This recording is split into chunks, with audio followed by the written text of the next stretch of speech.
The countdown is on, ladies and gentlemen. 3 weeks from today, we will have ourselves an NFL draft. Welcome in to the High Stakes Fantasy Football Show on the Better Sports Network. I'm Eric Balkman, at Eric Balkman on the X. You know me from the RotoViz High Stakes Lowdown, the High Stakes Fantasy Football Hour, and, of course, the Fantasy Football Players Championship over at myffpc.com. That's myffpc.com. I want to remind everybody, in case you are wondering, if you're looking for some action drafting here in early April of 2024, Empire Leagues are now live at myffpc.com. Empire Leagues are a sort of a spring off from the Dynasty Leagues. Basically, what happens in an Empire Dynasty League is half the pot is set aside each and every year. And once one person wins that league 2 years in a row, the league disbands, and that person wins the entire Empire pot, whether it's been accumulated for 1 year, 2 years, 5 years, 7 years, whatever. It's a huge, huge thing that we just started. And, oh, by the way, we started off at a $100 entry fee. Now we're offering them at $2,500 and $5,000 entry fees with the Empire Leagues as well. myffpc.com is where to go for that. And if you're looking to play in the standard Dynasty Leagues, we have plenty of action there too. Plenty of orphans available at discounted prices for 2024 over at myffpc.com. We do have the Fantasy Pros Championship live there as well. $1 million grand prize at myffpc.com. $6 million prize pool. And if you want to get in, and this is the other thing I should mention too, we have 2 best ball tournaments going on right now. That will close out on April 25th, the start of the 2024 NFL Draft. The Classic Never Too Early Best Ball Tournament and the Superflex Never Too Early Best Ball Tournament. You're going to be looking at a $25,000 and a $10,000 grand prize, respectively, $125 and $35 entry fee for each of those as well. Get on over to myffpc.com and sign up for those tournaments and get in some early best ball drafting. Pick up some orphans along the way. Shout out to our producer, Matt Deutsch. Let's bring in our co-host tonight, ladies and gentlemen. You know her from Fantasy in Frames at Fantasy in Frames on the X. Stacy Perez at Stacy_Perez 83 on X. The founder, I think I could say this, the founder, the godmother of the Women's Best Ball Challenge presented by Fantasy in Frames. Right, Stacy? Is that accurate? This is your baby? This is my baby. Absolutely. It honestly was like a shower thought, Balky, really. Like that's kind of it just like it came to me. And within like a week, everything was just put together. So that's how like I know it was meant to be. Yeah, it was meant to be. And I was glad I got to hang out with you and talk fantasy football, covering one of these on the live stream too, for sure. We will get into that, I promise you, because people are wondering about the Fantasy in Frames Women's Best Ball Challenge too. And people are already asking, well, how do I get in for next year? We will tell you. Don't worry. It's going to be coming up later on in the show. We have a ton to get to tonight. We have a big NFL trade to break down. We're going to find out where Stacy stands on certain veterans, including Jaden Reed, the 2024 Chicago Bears offense, her favorite from 2023, Marvin Mims, and more. And then in the second hour, we'll do a fantasy face-off with rookie wide receivers. We're going to put Harrison versus Nebers. We're going to put Coleman versus Wilson, Leggett versus Pearsall. We're going to do all that. And then on the final segment, I do want to touch on some of the rookie running backs as well. Should Braylon Allen be going higher? Is Devon Achane a good comparison for Jalen Wright, and much more? That is all with Fantasy in Frames, Stacy Perez. Stacy, how did you get hooked up with Fantasy in Frames? So this is wild. So at the Scott Fish Bowl live draft 2 years ago, it was in Orlando. I didn't know anybody, but I thought, you know what? I want to know some more people that play fantasy football. So I decided to go. Met a ton of people there, one of whom is Zach Berger. He does a ton behind the scenes for us at Fantasy and Frames, and we got to be friends. And then, in January of last year, he kind of posted that they were looking for people to, kind of join in with Fantasy and Frames. And, you didn't need any, experience, anything like that. They're just looking for people that really love fantasy football. Mm-hmm. And I thought, I saw it, I think, on the right day. And I don't know what got into me, but I was like, yeah, that sounds fun. Let's do it. And, a week later I'm meeting with Jorge Edwards, who runs Fantasy and Frames. And then all of a sudden I'm, on a Dynasty show, and it just kind of like just went from there. But yeah, Scott Fishbowl really is who I have to thank for connecting me with Fantasy and Frames. Yeah, certainly not a story from Scott Fishbowl that is individual or unique. This happens a lot. The SFB seems to bring people in the industry together. What are you doing specifically for Fantasy and Frames? Are you, I know you're producing content, but what is kind of the stuff you're focusing on besides, well, I know best ball is a big thing for you, right? Yes. It is. So up until actually this just past week, I was hosting the Dynasty 365 show. We're doing that every Wednesday. 8 o'clock we do that. But actually, I'm going to be starting a couple new ventures with Fantasy and Frames here, and then also with Club Fantasy. For Fantasy and Frames, we are going to be starting a new draft show coming out on April 18th. My goal with that is we're going to be working with several different people there at Fantasy Frames, but we're going to be doing drafts every single week. Having different people on to draft with us, different formats, whether it's best ball, high stakes, redraft, whatever it might be. Our goal is to kind of expose people to all the different things you can do with fantasy football and drafting, even in April. They're going on until the, beginning of the season. That's fantastic. And I that's speaking for personal experience, that's what I love to see. I know my audiences love to see that as well. I'm sure your audiences love it. They can't get enough of it. By the way, Gator_J in the YouTube chat is calling you the official godmother of best ball right now, Stacy. Oh, Gator. Well, speaking of Gator, so Gator and I are going to do this like really fun collaboration with Club Fantasy. Also, starting the 16th of April, we're going to be doing best ball shows targeted at teaching people about best ball strategy, how to play. Because, everybody that we, kind of interact with in the fantasy football community, they all know what best ball is. But I have so many friends that kind of play really casually that don't know. And I think they would really enjoy it, especially people that don't have a ton of time during the season and don't really want to manage a full, team. They have kids, other commitments, that kind of stuff. And I want to tell them like, hey, there's a way that you can still play fantasy and really enjoy it. And it's called best ball. And here's how to do it. I think that's like my mom, who has never played fantasy football before. I was trying to tell her about, because she didn't understand why people were drafting in January and February. Yeah.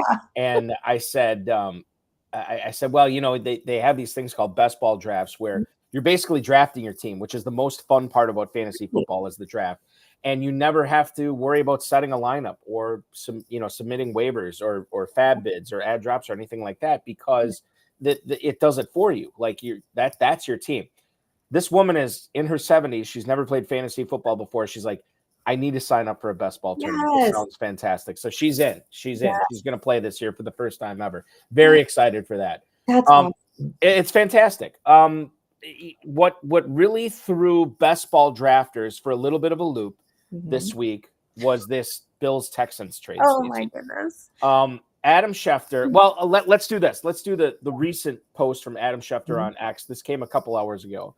Apparently, the Houston Texans, after trading for Diggs, are voiding, or at least removing, I should say. I have a lawyer on the show tonight, so I got to make sure I watch my tongue to make sure I'm speaking correctly. They're removing the final 3 years of his current contract, which makes him eligible for free agency after this season. Now, he was guaranteed $3.5 million next year. They're tacking that on to this year. That makes him getting paid $22.5 million in guaranteed money this year. He will be a free agent next year in his age 31 season. So this is, as far as what the Texans did, it's clear they want the best version of Stefon Diggs, and they should get him this year. Lots to unpack here. Let's start off with Diggs in Houston catching balls from C.J. Stroud, going from catching balls from Josh Allen to catching balls from C.J. Stroud. Stacy, I look at the arc that C.J. Stroud was on last year, and then sort of what happened to Stefon Diggs after week 6, which wasn't much. Yeah. What happens to Diggs now that he has moved from Buffalo to Houston? Is this a lateral move? Is this an upgrade? Is it a downgrade? What are you seeing for Diggs' fantasy value this year? For his fantasy value, I'm a little concerned. Like you said, he wasn't doing a ton last season. I think, if you look at the last 8 weeks of the season, he only scored over 10 points per game, and that's in a PPR format twice. At that point, he had 0 touchdowns his last 7 games with the Bills. That's the only time that's ever happened in his career. As far as fantasy value, honestly, I think it kind of hurts Diggs a little bit going to Houston, just because you've got Nico Collins, you've got Tank Dell, those two guys, just tremendous production from the two of them last year, even with Dell getting hurt in week 13, and that kind of makes me wonder, do they think Dell's really going to be ready to come back at the beginning of the season? But that's, another discussion. But as far as their value, though, I think it's football wise, I think it's great for Diggs. Fantasy wise, I think it just kind of hurts all 3 of the pass catchers there. And even Dalton Schultz to an extent. And we'll get into that in a second. I think that's very compelling stuff. Diggs right now, according to the Never Too Early Best Ball Tournament ADP, which I get from fantasymojo.com at fantasymojo on the X, Darren Armani, who is the godfather of the Pros versus Joes challenge with the FFPC, puts this together. If you have an FFPC account and you're playing with the FFPC, I highly recommend you get a subscription to Fantasy Mojo because it is worth its weight. Stefon Diggs. Now, granted, this ADP is over the last 2 weeks, so stuff is going to change here, and he's going to fall. But he is going right now, Stacy, as wide receiver 18 at the end of the third round. Now, in the mid-third, you have Ayuk, Rashee Rice, who's probably going to fall. We'll get into that in a second, and Michael Pittman, and then Diggs. And then immediately after Diggs, you have Deebo Samuel, Mike Evans, his new teammate, Tank Dell, and Jalen Waddle. You basically have 7 wide receivers going in a row in that end of the mid-third to the early fourth round. And Diggs is right in the middle there. He's probably going to drop below that, right? Behind Evans, behind Waddle. We'll see about Dell. But he could be in that DK Metcalf, Malik Nebers neighborhood now. Is that a good spot for Diggs now in the early fourth round as opposed to the mid-third, which is what he was going prior to this trade? Yeah, I mean, I think that's probably right. I mean, I would kind of wonder too, I think that's going to drop, Collins a little bit too. I mean, Collins is going in like the second round, I think, for in a lot of drafts that I've seen too. I don't know what Mojo's ADP for him is, but yeah, I mean, with Diggs, I mean, I think that's probably a good spot for him, and honestly, great value too, because he can't do much worse than he did the last part of, the end of the season last year. So really anything beyond that is going to be, it's going up. So I kind of like that, you get him really low, everybody's kind of down on him. Go grab Diggs. He's an amazing talent. The guy's a competitor, right? He wants to compete. He wants to be, the best out there. I mean, every year, what do we see? We see that picture of him that he always posts, or that's always posted of him, like looking on as the other team celebrates. He's just staying out there on the field. So, the guy wants to get out there and wants to produce. So, I think he'll probably produce a lot more than where you're going to end up getting him in drafts. Stefon Diggs now at the beginning of the fourth round, probably going to fall a little bit further than that. Now, prior to this deal, Nico Collins was going at the 207, mid-second. He's going to take a tumble. I would imagine Tank Dell, who is going kind of where Diggs was at that 3-4 wraparound, he's going to tumble as well. Collins was the wide receiver 9. Tank Dell was the wide receiver 21. And if I find it here, Stefon Diggs was the wide receiver 18. We already have Gator chiming back in the YouTube chat. Can Stroud support 3 wide receivers? Brent Studebaker, another longtime FFPC player. What does Diggs do to Dell, Collins, Schultz? Can't count on Collins being a number 1 now. Now that's for sure. You cannot count on Collins being a number 1. I think you actually posted an X about this too, about talking about your Tank Dell and Nico Collins shares. And I'm with you. Like, I don't have Dell. Dell was kind of one of my big regrets in fantasy dynasty last year, where I didn't pick up enough of him. But I do have a healthy amount of Nico Collins. And this obviously throws a kink into the plans here. How would you rank those 3 wide receivers? Let's focus on best ball, Stacy.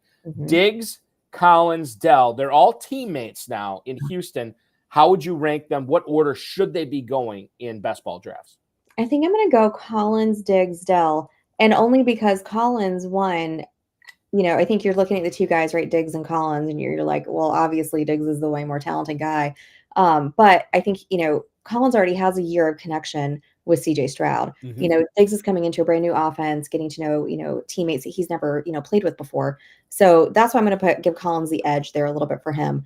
I think it probably hurts Dell a little bit more, bringing in Diggs. I think he eats into his share a little bit more than Collins probably. And then poor Dalton Schultz.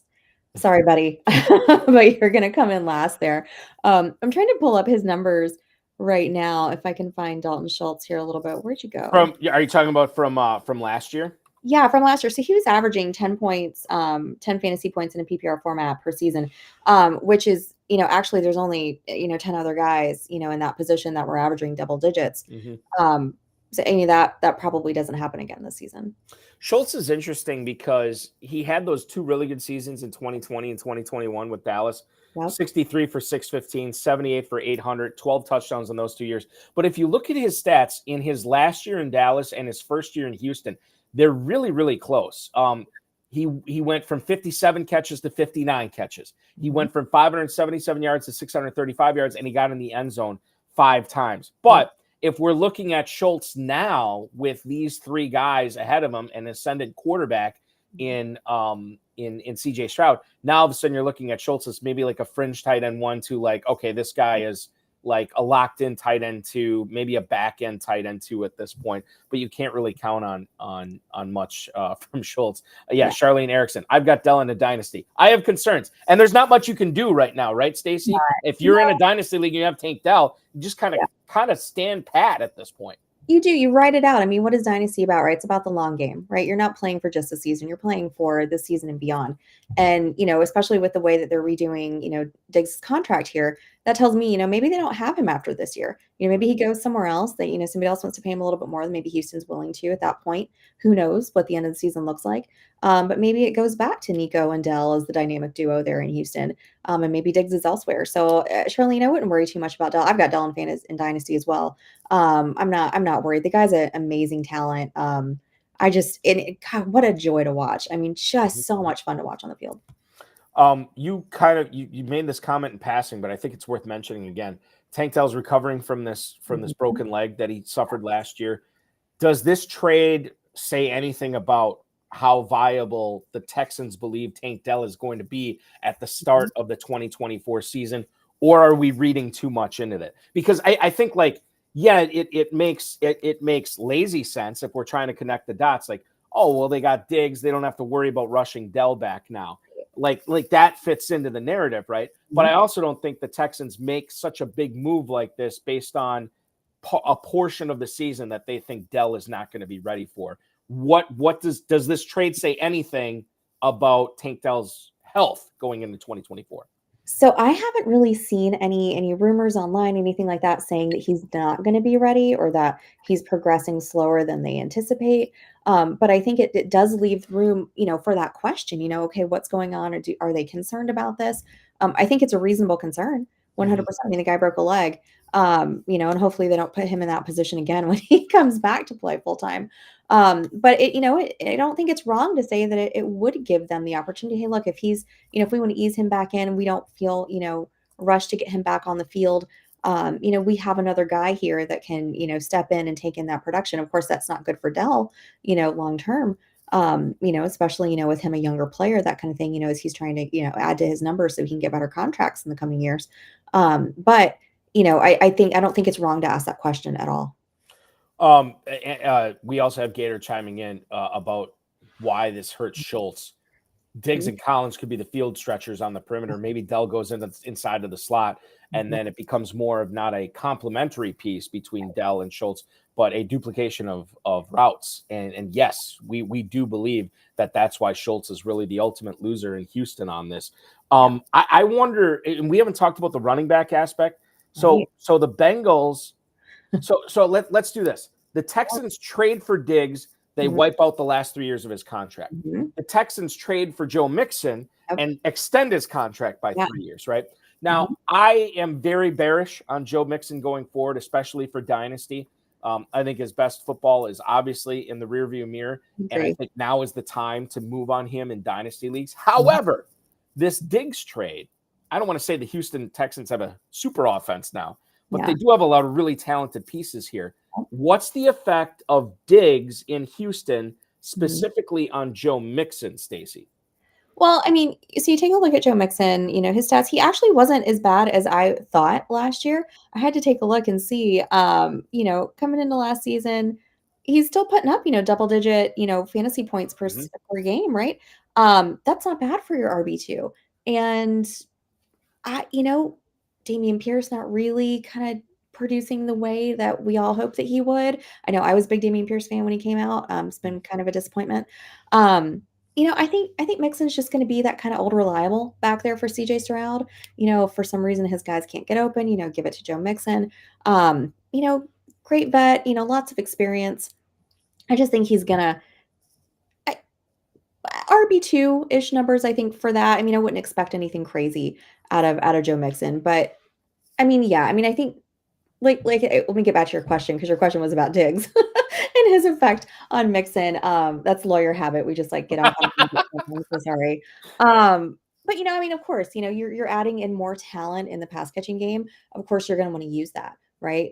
So I think with everybody, just like with Schultz, that's probably going to take away from the other aspects of their offense, including the running game. So had the Texans not made this trade for Diggs, your evaluation on Mixon doesn't really change a ton, right? No, I don't think so. And honestly too, I mean, if they still were dealing with, Singletary and Pierce in the backfield, they're obviously those are going to be when you're looking at their offense as a whole, right? Kind of which is not like the other, right? The passing offense is way better than the run offense. So I think they're probably going to use that more. And I mean, it's still the same. Like Joe Mixon's, he's fine. He's an upgrade from what they had, but I wouldn't say that he's anything, super special that he would take away from what, the receivers bring to the table. I'm looking at the Never Too Early Best Ball ADP right now and this is like a good, healthy sample size that we have now of almost 24 drafts since Mixon became a Texan. Running back 16, 5'11". I think that's fine. I don't think that's too high. I don't think it's too low. It makes perfect sense what you're getting in there. Now, we've talked about this trade from the Houston angle. Let's flip it and talk about the Buffalo angle here, Stacy, and Brent Studebaker chiming in too. He says, who's the wide receiver to own prior to the draft in Buffalo? And he thinks they go round 1 and round 2 wide receiver. I don't see that happening, but stranger things have happened. Curtis Samuel is there. You got Mac Hollins there now. Khalil Shakir is still there. Tyler Boyd is certainly a player that they could look at if they wanted to go after him. Your thoughts on the Buffalo wide receiver landscape? If you're drafting in best ball leagues right now, Stacy, what are you doing as far as the Bills receiver room goes? I'm going to go to their tight end room and I'm going to get Dalton Kincaid. That's what I'm doing. Right. Unless they draft somebody, if they draft, one of these guys, they, are able to get, one of these absolute studs at receiver, which, who knows how things shake out there. That changes the landscape a little bit more. But if you're just looking at the guys that they have on the roster today, right now, yeah, I would prefer Dalton Kincaid at any of those guys. Best ball is probably where you want them if you're going to have to go get somebody from Buffalo right now. It's Josh Allen, it's Buffalo. They're a good offense. He's going to throw to those guys. Curtis Samuel's no slouch. Neither is Shakir. And if they do go and get Boyd's a great piece as well. But all those guys are kind of mid, right? So, nobody really stands out to me out of that group. So I would prefer Kincaid, honestly. Dalton Kincaid last year, as a rookie, 73 catches, 673 yards. He gets in the end zone twice. Those numbers will all be inflated this year, whether they get a receiver or not. Stacy, if I asked you what his slash line would be as far as catches, yards, and touchdowns, what will it be for 2024 after he put up 73 for 673 and 2 last year?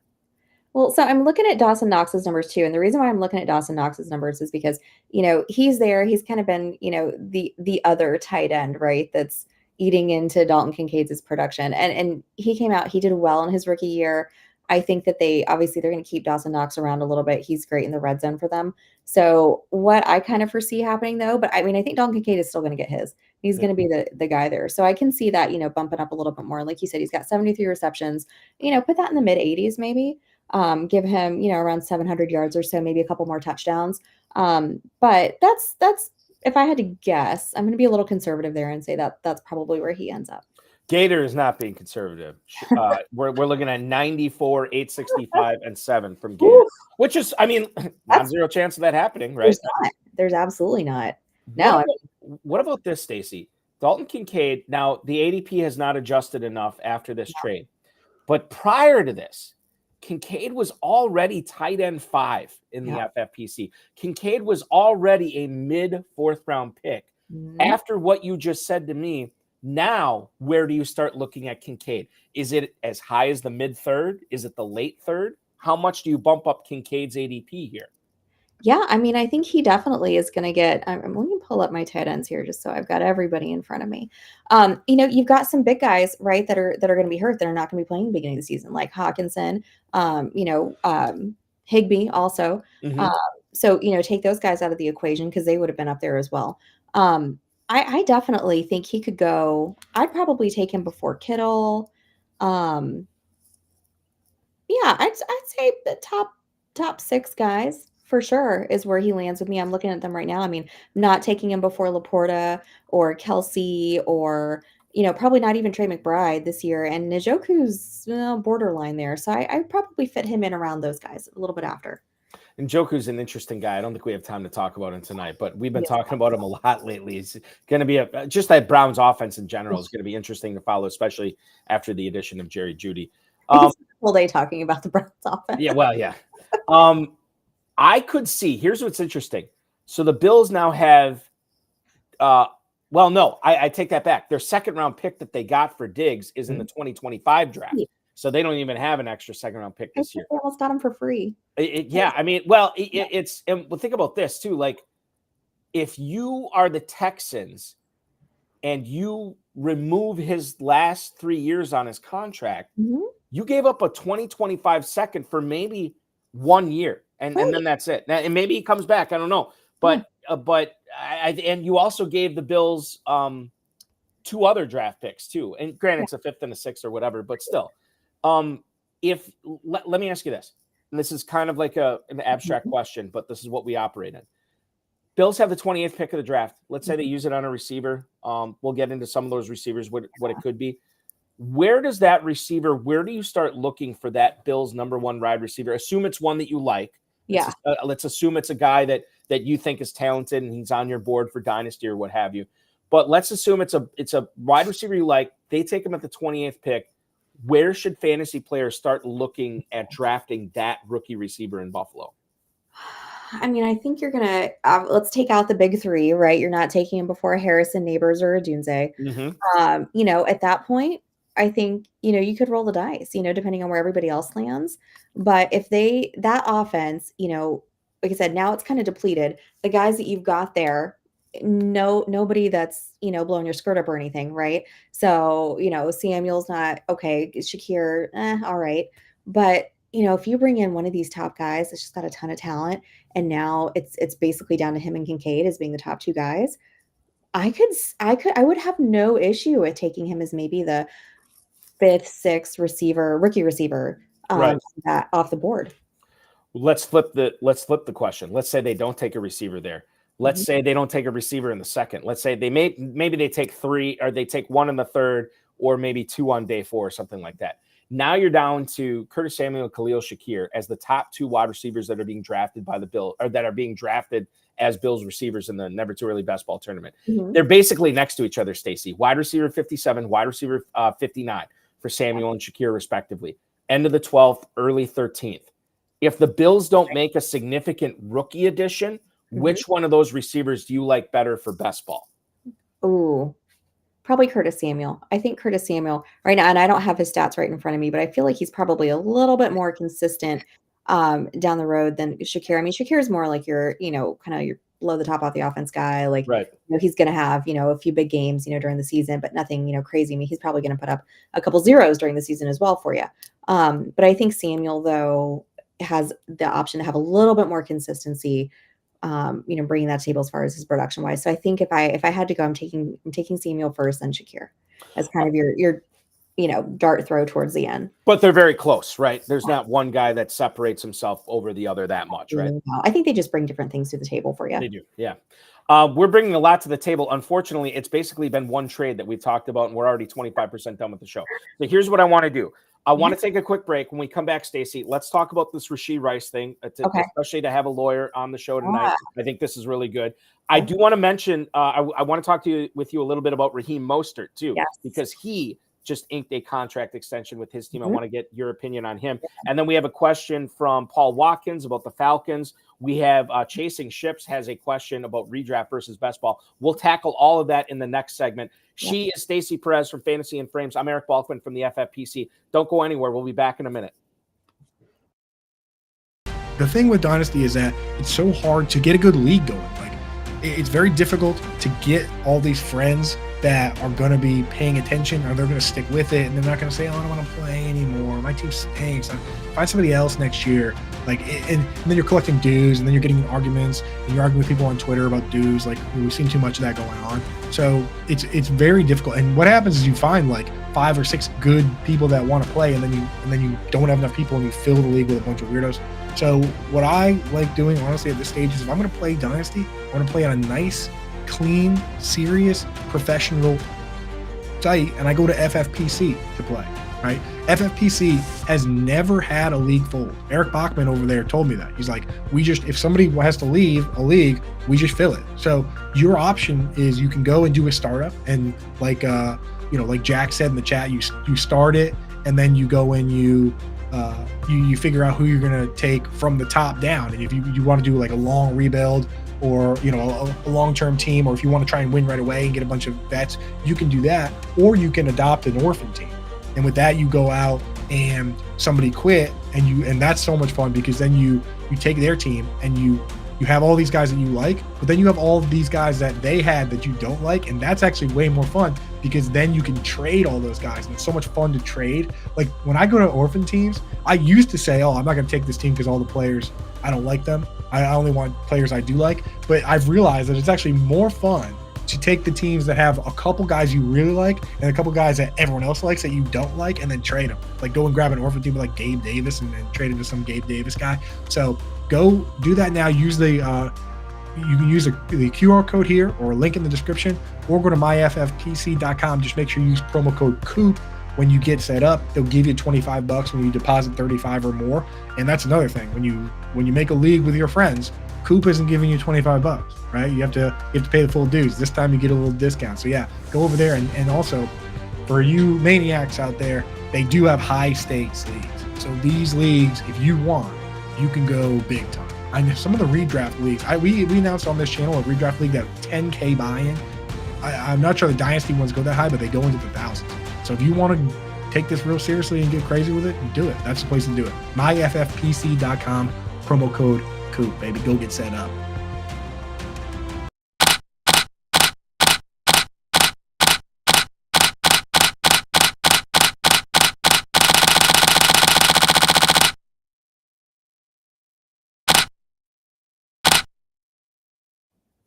Wise words from BSN's and Fantasy Alarms Andrew Cooper there about picking up Dynasty orphan teams, which you can do at myffpc.com. Numerous squads have already had their 2024 entry fees lowered, so check that out at myffpc.com. We're talking with you, talking at you, Chasing Ships in the YouTube, who says they need to get an FFPC team. That is a great way to do it, and you get a pretty good deal on it right now at myffpc.com.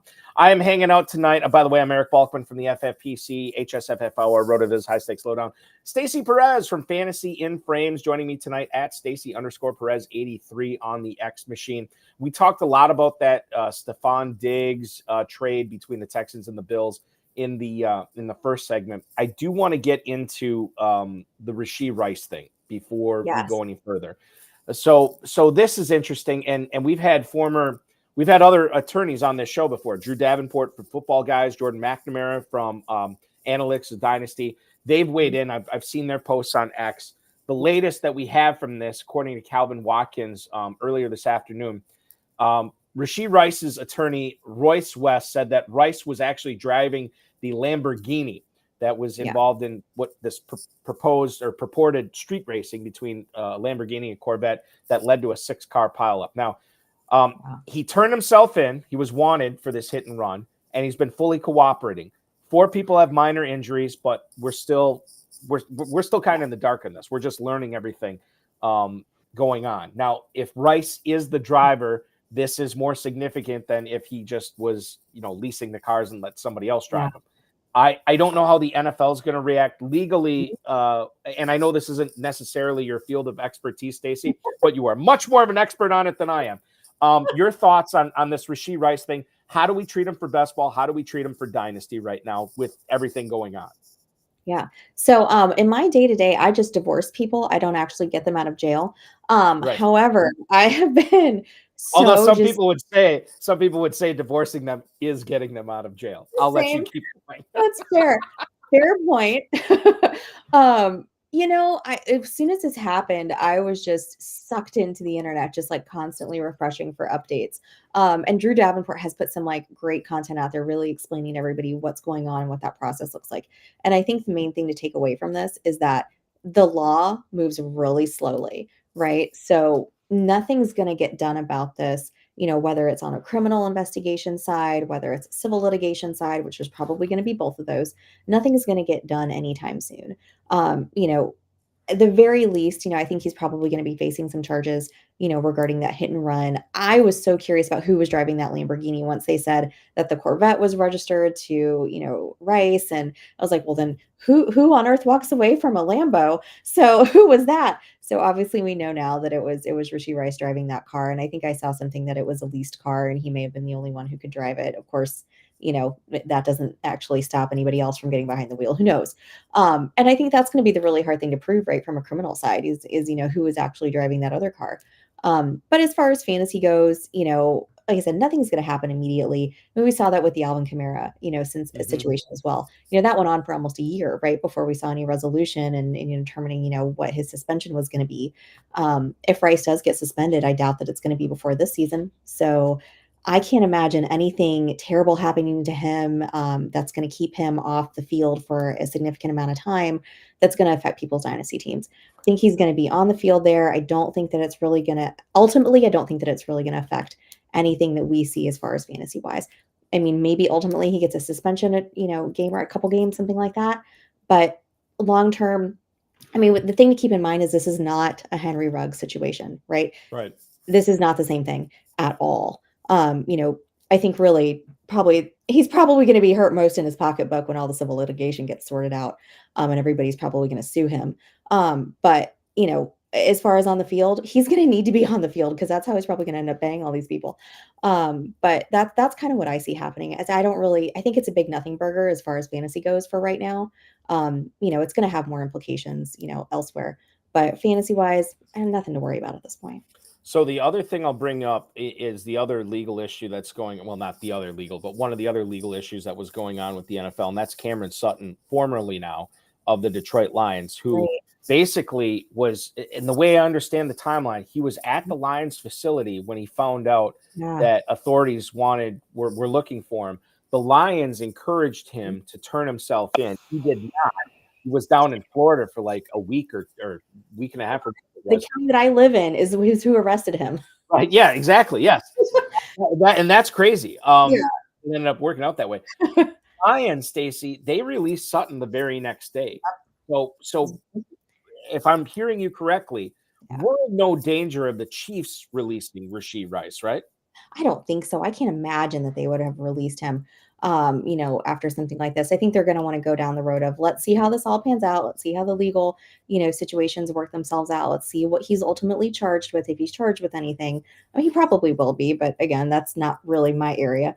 And I don't live in Texas, so I don't know. Right. Chief Ship says they have some pretty heavy laws there for that. So, he could be facing some charges and, probably will at some point. But, I don't think the Chiefs are going to release him over something like, and not to make light of this situation at all, because it's absolutely ridiculous that you get in a car and, you have such a career and you put yourself at risk and other people at risk like that. But, something like this, I don't foresee them releasing him over something. The only reason I bring it up is because obviously the Ruggs thing, somebody died, right? Mm-hmm. The Sutton thing and the Rice thing, people were hurt, but nobody died, right? And the Lions released Sutton, the Chiefs have not released Rice, and as far as, and I'm with you, I think that I don't think that Rice is in any danger of being released. Non-zero chance of anything happening, obviously, but I think as Chasing Ship says, still a hold for Chasing Ships in Dynasty right now. We'll see what happens with the NFL. Totally right about it moving very slow. See if you can go get Rice for cheap. Theo Greminger was just on the Sonic Truth podcast with Matt Kelly and Alan Soslowski, and he said he got somebody posted. It was an FFPC Dynasty League, and they posted in the chat that they were looking to dump Rice for a couple of second-round picks. And Theo, in his infinite wisdom, I would would you not give up 2 second-round picks for Rashee Rice?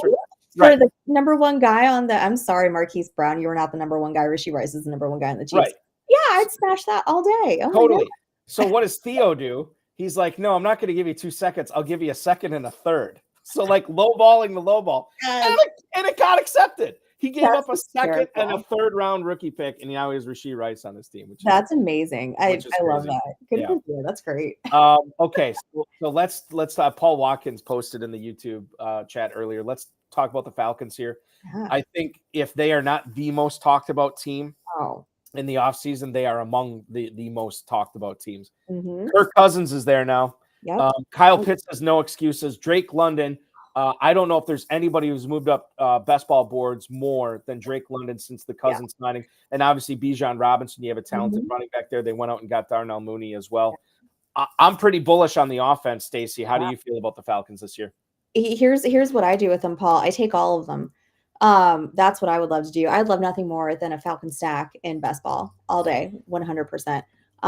You look at Pitts, right? If he can't get it done this year, then by all means, dump him, kick him to the curb. But, you take a look at what Kirk Cousins has done with his tight ends in the past. He's got a nearly 27% of all his passes are thrown to tight end targets last season, which was 5th in the NFL. And I found that nice little stat from CBS Sports. But, Kirk Cousins loves his tight end. So, of course, he's going to throw down the field to his star tight end in Kyle Pitts here.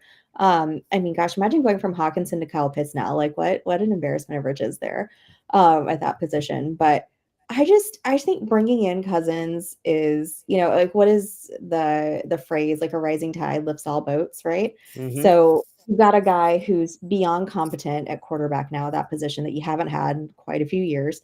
You've got all these, offensive weapons here that have been taken in the first round over the last couple seasons. Like, finally get them a guy that can get them a ball and do it consistently and get them good targets, not just like throwing the ball down the field where you can't catch it, So I love this so much for the Falcons. Good for them, man. Finally getting somebody to come in there and really make these guys shine. I felt so bad for, guys like Pitts and London and, even Bijan this last year. It's like, gosh, you're getting drafted this team that, your talent seems to be wasted at that point. You're not getting anybody at quarterback, and now they finally have somebody. So go get them. I would imagine the price for a Falcon stack is going to go up as the summer gets, we get deeper into summer. Right now, and this is why we always tell you to draft early, it's pretty affordable. And you could get the mega stack here. You could get London at the end of the second round. You could get Pitts at the start of the 5th round. Kirk Cousins, his ADP isn't until the end of the 10th round. So it's pretty easy. If you really wanted to, like, you could go out and get a London Pitts Cousins stack in the Never Too Early tournament. And if it pays off, it's going to pay off big. So I really like that idea there too. Okay. Who had the question? Chasing ships. Philosophical question here, Stacy. Yeah. Your biggest difference when you're trying to draft really good best ball teams and really good redraft teams when it comes to drafting. There is a difference, and everybody's got their own thoughts on it. What are yours? So with best ball, most of the time, of course there are these standalone tournament or standalone, leagues here and there. But when you're talking about best ball, especially if you're drafting now, you're probably drafting in a big tournament, right? With, several other, teams. You're probably talking like 100,000 other teams or so. So what you really want to do with best ball, what I prefer to do in those situations is I'm looking at stacking. I'm making, a point to make my stacks. And I'm also making a point, once the schedule comes out, to do some correlation, right? To take a look at those last few games of the season and who's going to be playing who, and look at those better matchups and saying, okay, if I've got somebody, that's playing, not the best team over here that looks like they could have, a great, game and go off against this team. Like, it was Derrick Henry always used to run over the Texans, right? I think every year that was just a thing for him. So if, back when he was on the Titans, if you've got a Titans-Texans matchup in week 16, 17, something like that, heck yeah, I'm going to want to grab Derrick Henry and kind of put that, as a centerpiece in my team. And you want to get guys that are going to have way more potential, way, upside to score a lot of those points towards the end of the season, because you're going to want to go into the, the finals and the playoffs with guys that have, the ability to score a ton of points. So that's kind of what I kind of do in best ball that you don't really have to do in a redraft, right? Because you're only looking at, okay, I'm going into redraft. I don't necessarily need to stack my players if I don't have to. Potentially only, playing in that self-contained league, with the 11 other, players that you're drafting against there. So I don't really think that those things are really strategies that you're trying to bring into redraft. So those are just two big differences for me when I'm looking at redraft versus, best ball is the stacking and then the correlation as well. What about roster construction, do you feel like you hit on running backs maybe earlier in best ball than you would in redraft? Do you find yourself doing the opposite, like receivers and tight ends in redraft? And I'm talking about managed leagues, and then waiting on running back. Is there any correlation between that? I usually tend to wait on running back in a redraft, right? Because you can go grab somebody off waivers. Right. Because you never know who it's going to be. It's going to be some random guy that you probably have never heard about, right? That's getting called up because everybody else has gotten injured. It's such an injury-prone position. So you can grab somebody off waivers. So usually when I'm drafting in a redraft, I'm hammering those receivers. I'm hammering, the tight ends as well, because gosh knows waivers with tight ends is pretty barren. Yes. It gets ugly real fast. But you can always, it's like shopping at Target, not Target. It's like shopping at like Ross or like TJ Maxx, like you can find really great little treasure, but you got to be willing to dig with your waivers, as far as running backs go. But that's kind of how I approach redraft, where it's, a little bit different. Obviously in best ball, you're not doing waivers, you're not doing any of that. So you want to be looking to get those guys and kind of grab as many potential dart throws at least at running back, as you can, really, because like I said, because you just never know who it's going to be, on those guys. I mean, not even talking about running back, but look at wide receiver. I mean, guys that are grabbing Puka Nacua last year in the 18th, 19th, 20th round, just as a hey, look at this guy, out of BYU, who knows what's going to happen with him, and then look what he did, my gosh, or something like that. So you've got to have a little bit more, so you got to know a little bit more about, the depth charts and things like that. I think when you're looking at best ball, just because you don't have that opportunity to go in and get waivers done like you do in redraft. Talent is so important with any position, but especially with running backs, I think it is the least thing I'm focused on. The biggest thing I'm focused on with running backs, redraft or best ball, especially redraft, is they just need to get on the field. That's why we draft. Like when you and I go, excuse me, when we go to Louisville in August, we'll be drafting a ton of these injury away type guys later on in the draft. In fact, after the 10th round, like that's sort of what my focus is. Like what guy here, if given the opportunity, could be really, really good. Yes. Last year, Kyron Williams, perfect example of that. Who was all over him? Nobody until you got to like the 14th, 15th, 16th round. Then everybody wanted him, right? And it paid off. So I think that's another thing that we should be looking at here going forward. Speaking of running backs, Raheem Mostert is going to be back in Miami, 1-year contract extension to pair with Devon Achane in that backfield. Now, Achane is going in as running back 8 right now in the middle of the second round.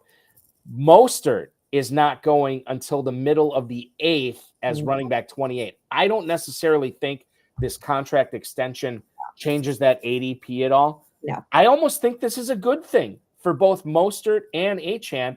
I love the idea of drafting both those guys at those ADPs based on both those guys being teammates this year. I think they complement each other really well, and I think that they are more efficient when they have the other one to rely on.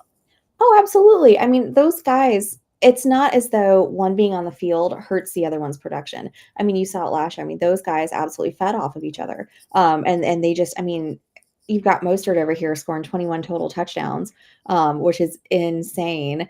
If he's healthy, he's going to be on the field. I love this for him. I don't expect anything different from this offense as far as their running backs go at all. And it's so, I mean, my gosh, to think that you can get the league leader in touchdowns as your running back, would you say 28? 28, yes. That's bananas, guys. I actually don't I shouldn't really say anything because I want to keep getting him as my running back 28 or lower.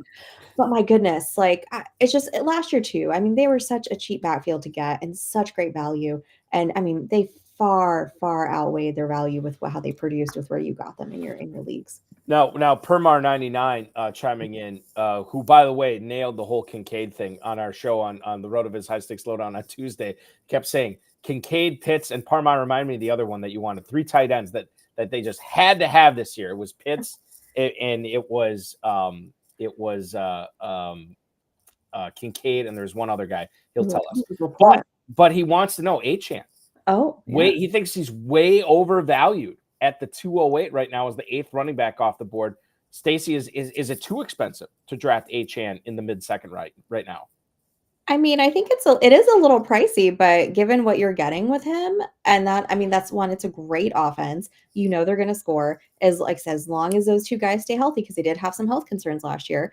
I mean, you're looking at a guy that rushed for 800 yards last year, received almost 200 as well, had 3 receiving touchdowns, 8 rushing touchdowns. I mean, it's a guy that can be used both ways. Like, Mhm. and then pair him with Mostert as well. Like, I don't think he's overvalued at all. I think it is expensive for sure. So, if you want him, you are going to have to take him that high, but I don't think you're going to regret it. Brock Bowers was the other one. That's what it Oh, was. It was yeah. Bowers, it was Pitts, and it was Kincaid. Those are the 3 tight ends he's heavily investing in this year. Don't I mind. want to talk about a few players that I wouldn't say you've heavily invested in, but I Yeah. know you've invested in this year for best ball, Stacy. We'll get to where do you stand on this. Will be a brief where do you stand on. We'll get through as many players as we can. And we'll kick things off in Tampa. Yeah. Mayfield is back. Evans is back. Chris Godwin never left either. Where do you stand on Chris Godwin this year? And I'll tell the listener, the viewers, excuse me. Chris Godwin currently in the Never Too Early Best Ball Tournament. His ADP, both as a receiver, is at wide receiver 38. And he's going off the board at the end of the 7th. Stacy, where do you stand on Chris Godwin? So he was in the top 30. I think it was wide receiver 28 as far as points per game in PPR formats at 12.3 last year. I will take that all day from my wide receiver 2. Nothing's changing in Tampa, right? Everybody's back, at least as far as their offense goes. They lost some guys on defense, but everybody for the most part is back. Now they have a full season under Baker. I think Baker just thrived down here. I don't know what it is about Florida, but like people just love it. I mean, like Brady, completely different, person when he came down to Florida. Baker's just had a complete resurgence.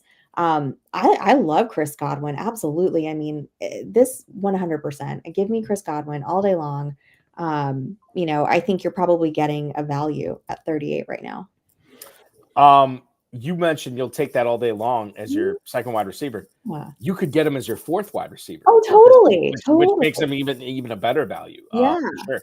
One of the other guys I noticed that you had drafted in a few of your leagues this year is Juwan Johnson, the tight end in New Orleans. Now, it sounds like Jimmy Graham's career might be done. Obviously, the Saints still have the draft to see if they want to attack the position that way. But outside of Bowers, it's not great. I mean, Jatavian Sanders, or is that the guy from Texas, Jatavian Sanders? So. Yeah. Yeah. But outside, see, like even I don't even know that he's like the de facto number 2. Really need to know Bowers. Exactly, because that's it. It's Bowers and everybody else. So, yeah. But Juwan Johnson, tight end 22, he's a back end, second tight end, and tight end premium scoring. Where do you stand on Juwan Johnson this year?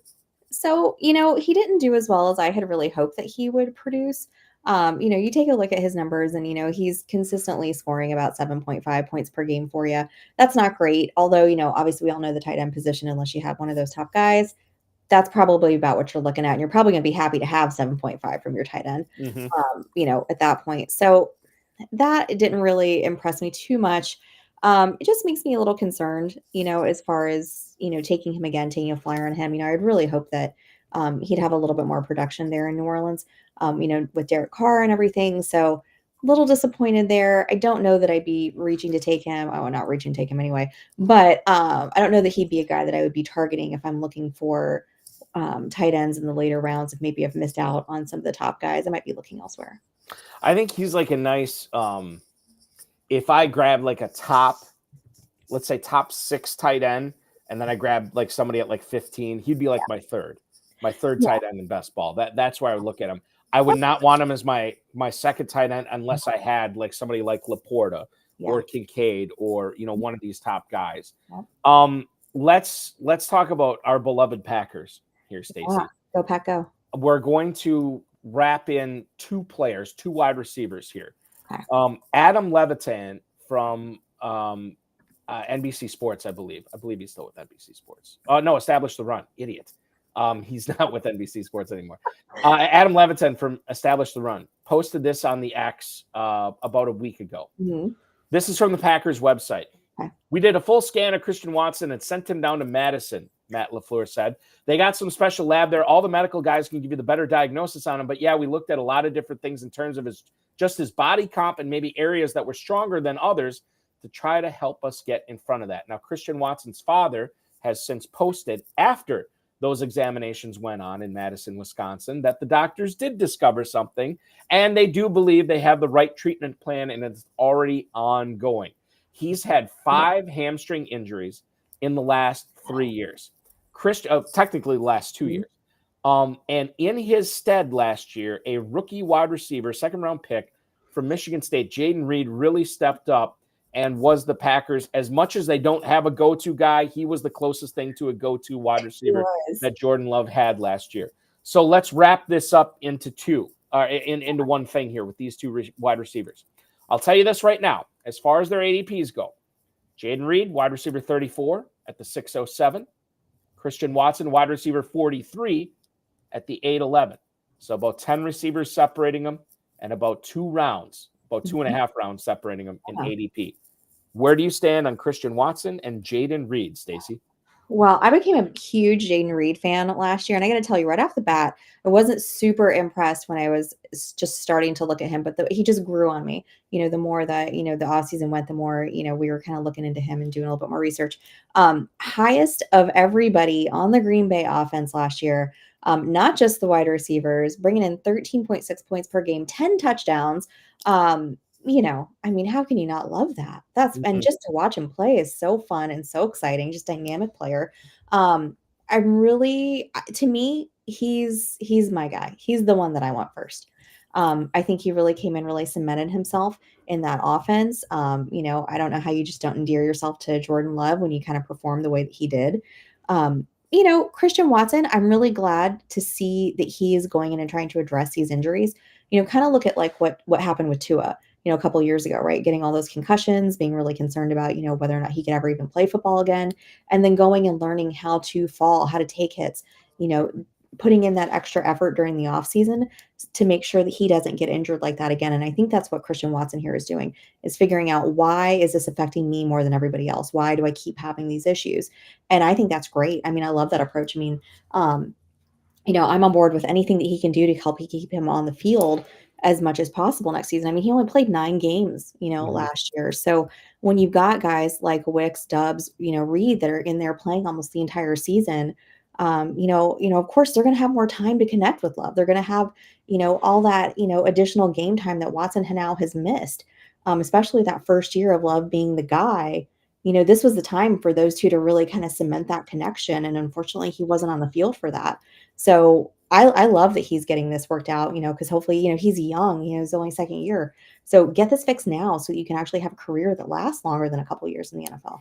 I'm still a little skittish about drafting him in the 8th round right now in Christian Watson. I think Reed going at the 607 is a fine pick. I don't think it's a great value. I don't think it's a massive overreach. I think that's just the Goldilocks pick, right? Right at that point. Great.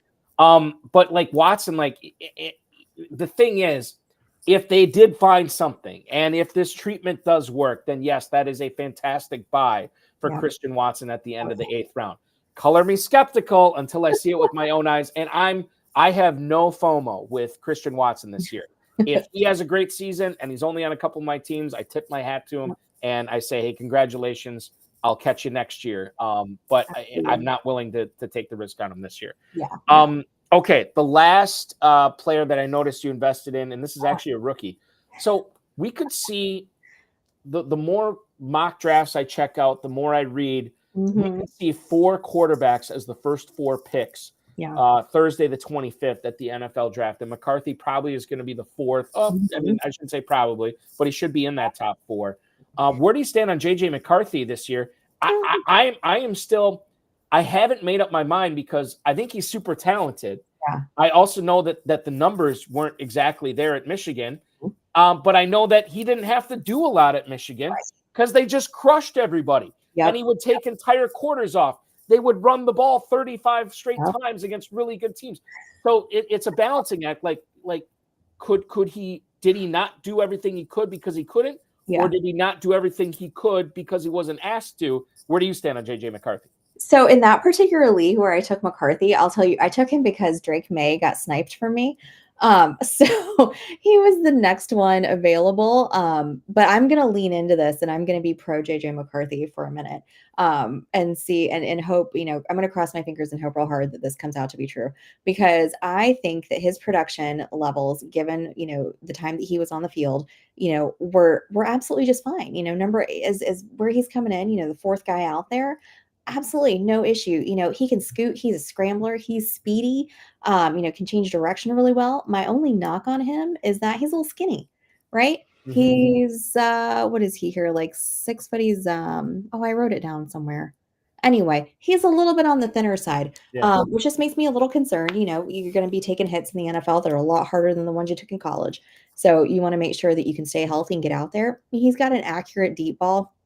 He's got, great arm strength, low sack rate, very aware of those defenders are out there. He is not afraid to pull the trigger and make that big play.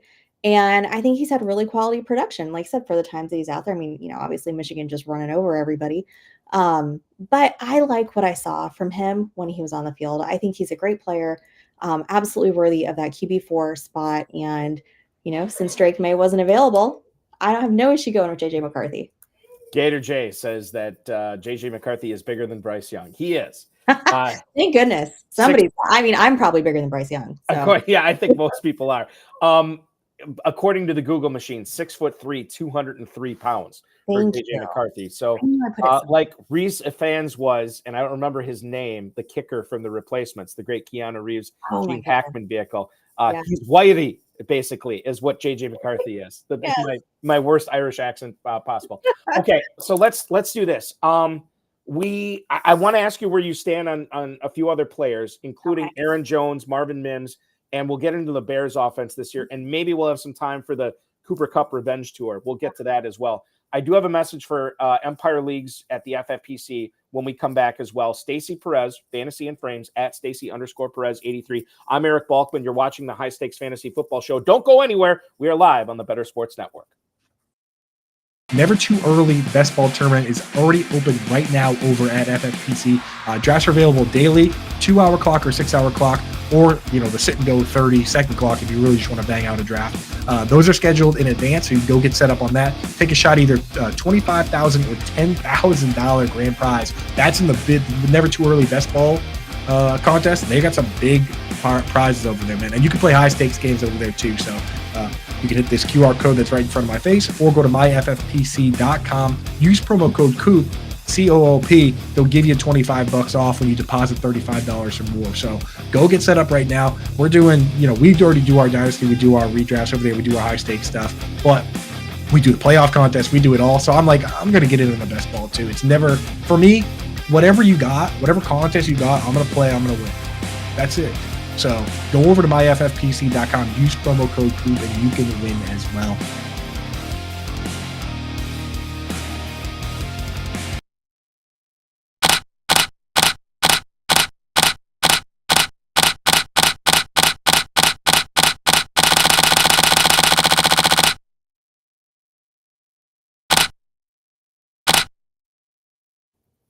Five minutes past the top of the hour here on the High Stakes Fantasy Football Show, live on the Better Sports Network. Eric Balkman from the FFPC, talking with Stacy Perez from Fantasy in Frames tonight. We got through a lot of best ball, a lot of redraft. We'll get into some Dynasty stuff as well. And if you guys are looking for the next iteration of Dynasty over at the FFPC, check out the FFPC Empire Leagues. They're Dynasty leagues with a large progressive prize pool that grows annually, and it's only awarded once we have a back-to-back winner in that league. When that happens, back-to-back champ wins the Empire prize pool, and the league disbands. And you get your deposits back if you stay in the league every single year as well.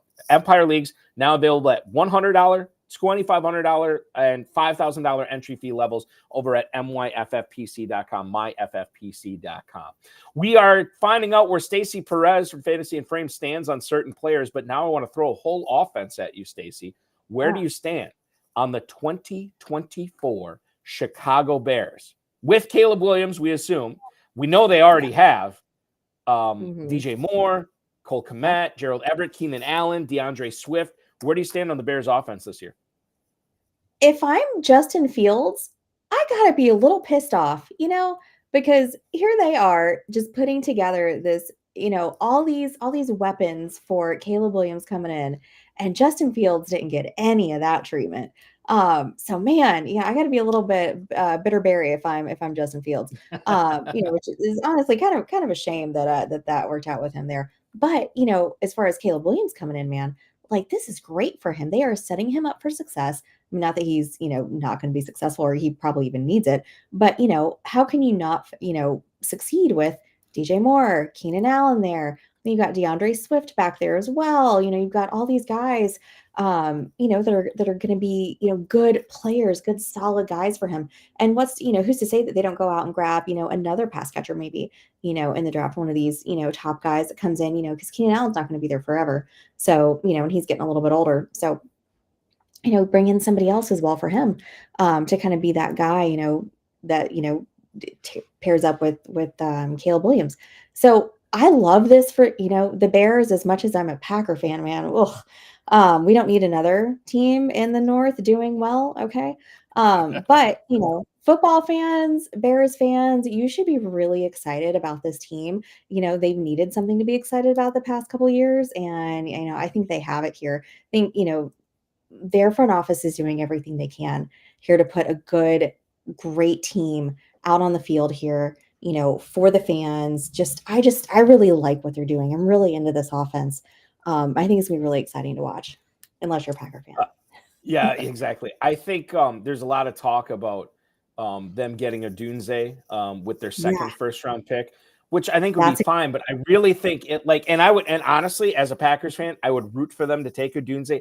I think what could really make them lethal is loading up on that offensive line, getting some more. And this is such a good tackle year, man. If they get another offensive tackle at that 9 pick to maybe put in front of Caleb Williams for the next decade, I think that's what you should be doing if you're Chicago. But I hope they don't. That said, let's move on and talk about one of your. And by the way, Gator J and Chasing Ships are talking about me braiding my beard. It's not going to happen. It's like I will shave it off before I braid it. So don't start the hashtag braid the beard. It won't work.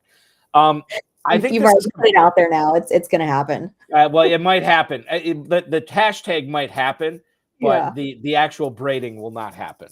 Okay. Marvin Mims, a player that I was scolded by you at the draft table last year in Louisville for taking over because you couldn't get him at that point in that draft. Here's the timeline on the Mims thing. March 8th, story on ESPN.com. Sean Payton says that he expects Marvin Mims' role to expand this year, and saying that the reason it didn't last year was because of him and his coaching staff. It wasn't because of Marvin Mims. He never got a full-time role. 22 catches, 377 yards, and just a touchdown. They had 4 pass plays of over 50 yards. Marvin Mims had 2 of them. Now, that happened on March 8th, that story was posted on ESPN.com. 24 hours later, ESPN's Adam Schefter reported the Broncos have traded Jerry Jeudy to the Browns for 5th and 6th round picks in this year's draft. So Jeudy leaves the day after Sean Payton says, I expect his role to expand. Now, since then, we've seen the signing of Josh Reynolds, which I know is going to have an effect on Marvin Mims this year. But I know who I'm more excited about drafting, and it's not Reynolds, it's Mims for sure. Where do you stand a year after your absolute infatuation with him? Where do you stand this year, Stacy Perez, on Marvin Mims? Well, you're not excited about drafting little Jordan Humphrey? No, I'm not. And there's nothing little about him. Yeah, Little Jordan Humphrey is like 6'8", 270. He is a massive wide receiver. Anyway, go ahead. Oh my gosh.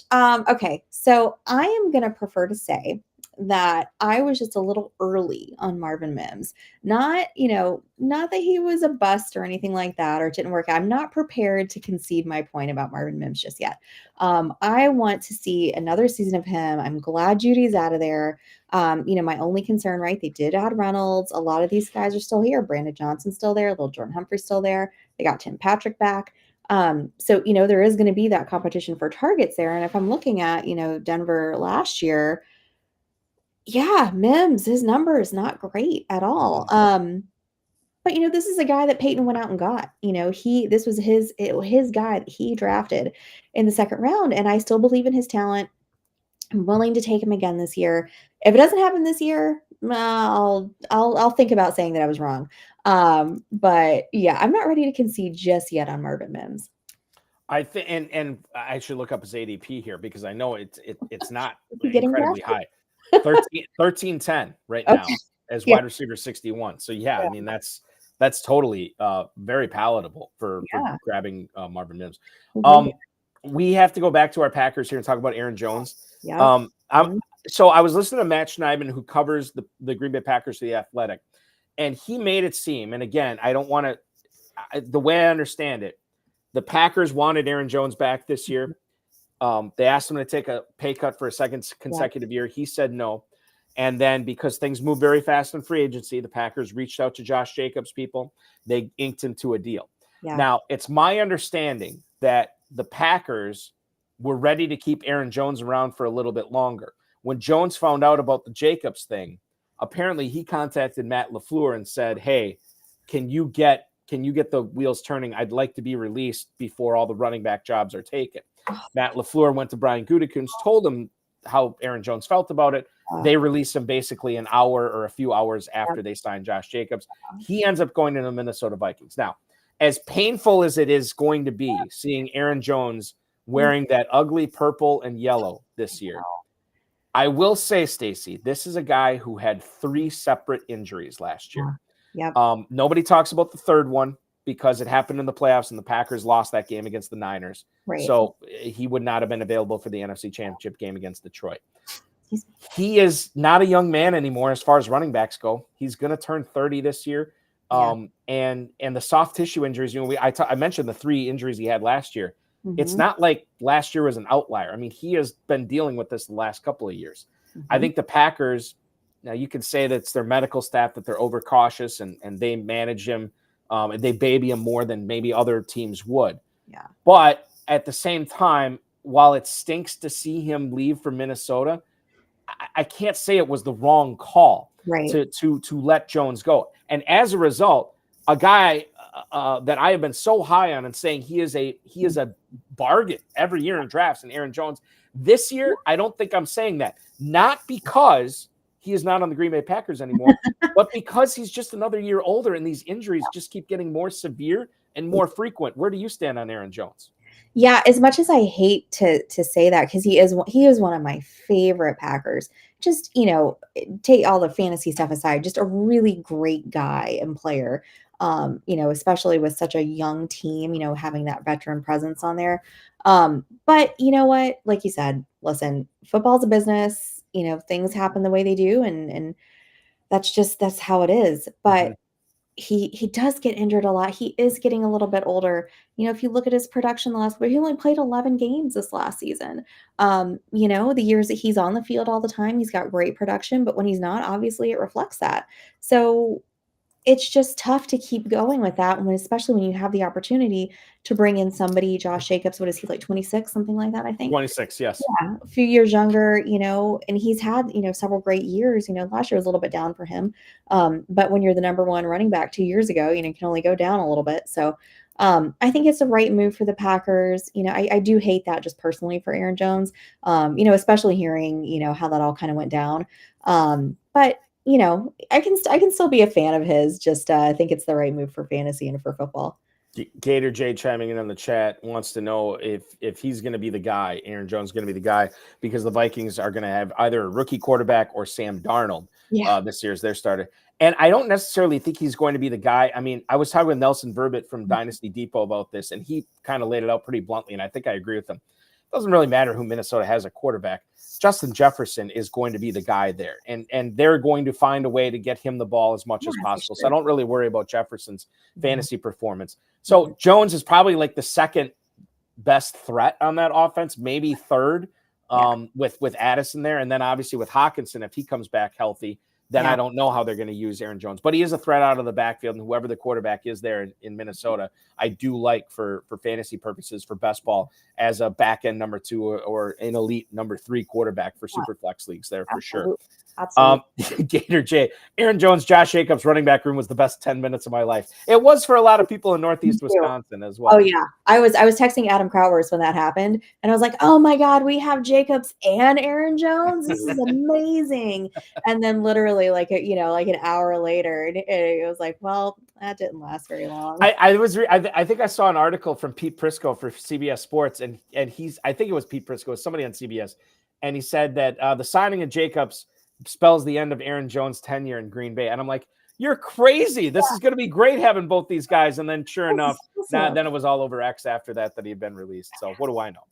We're going to find out what you know about rookie wide receivers here, Stacy.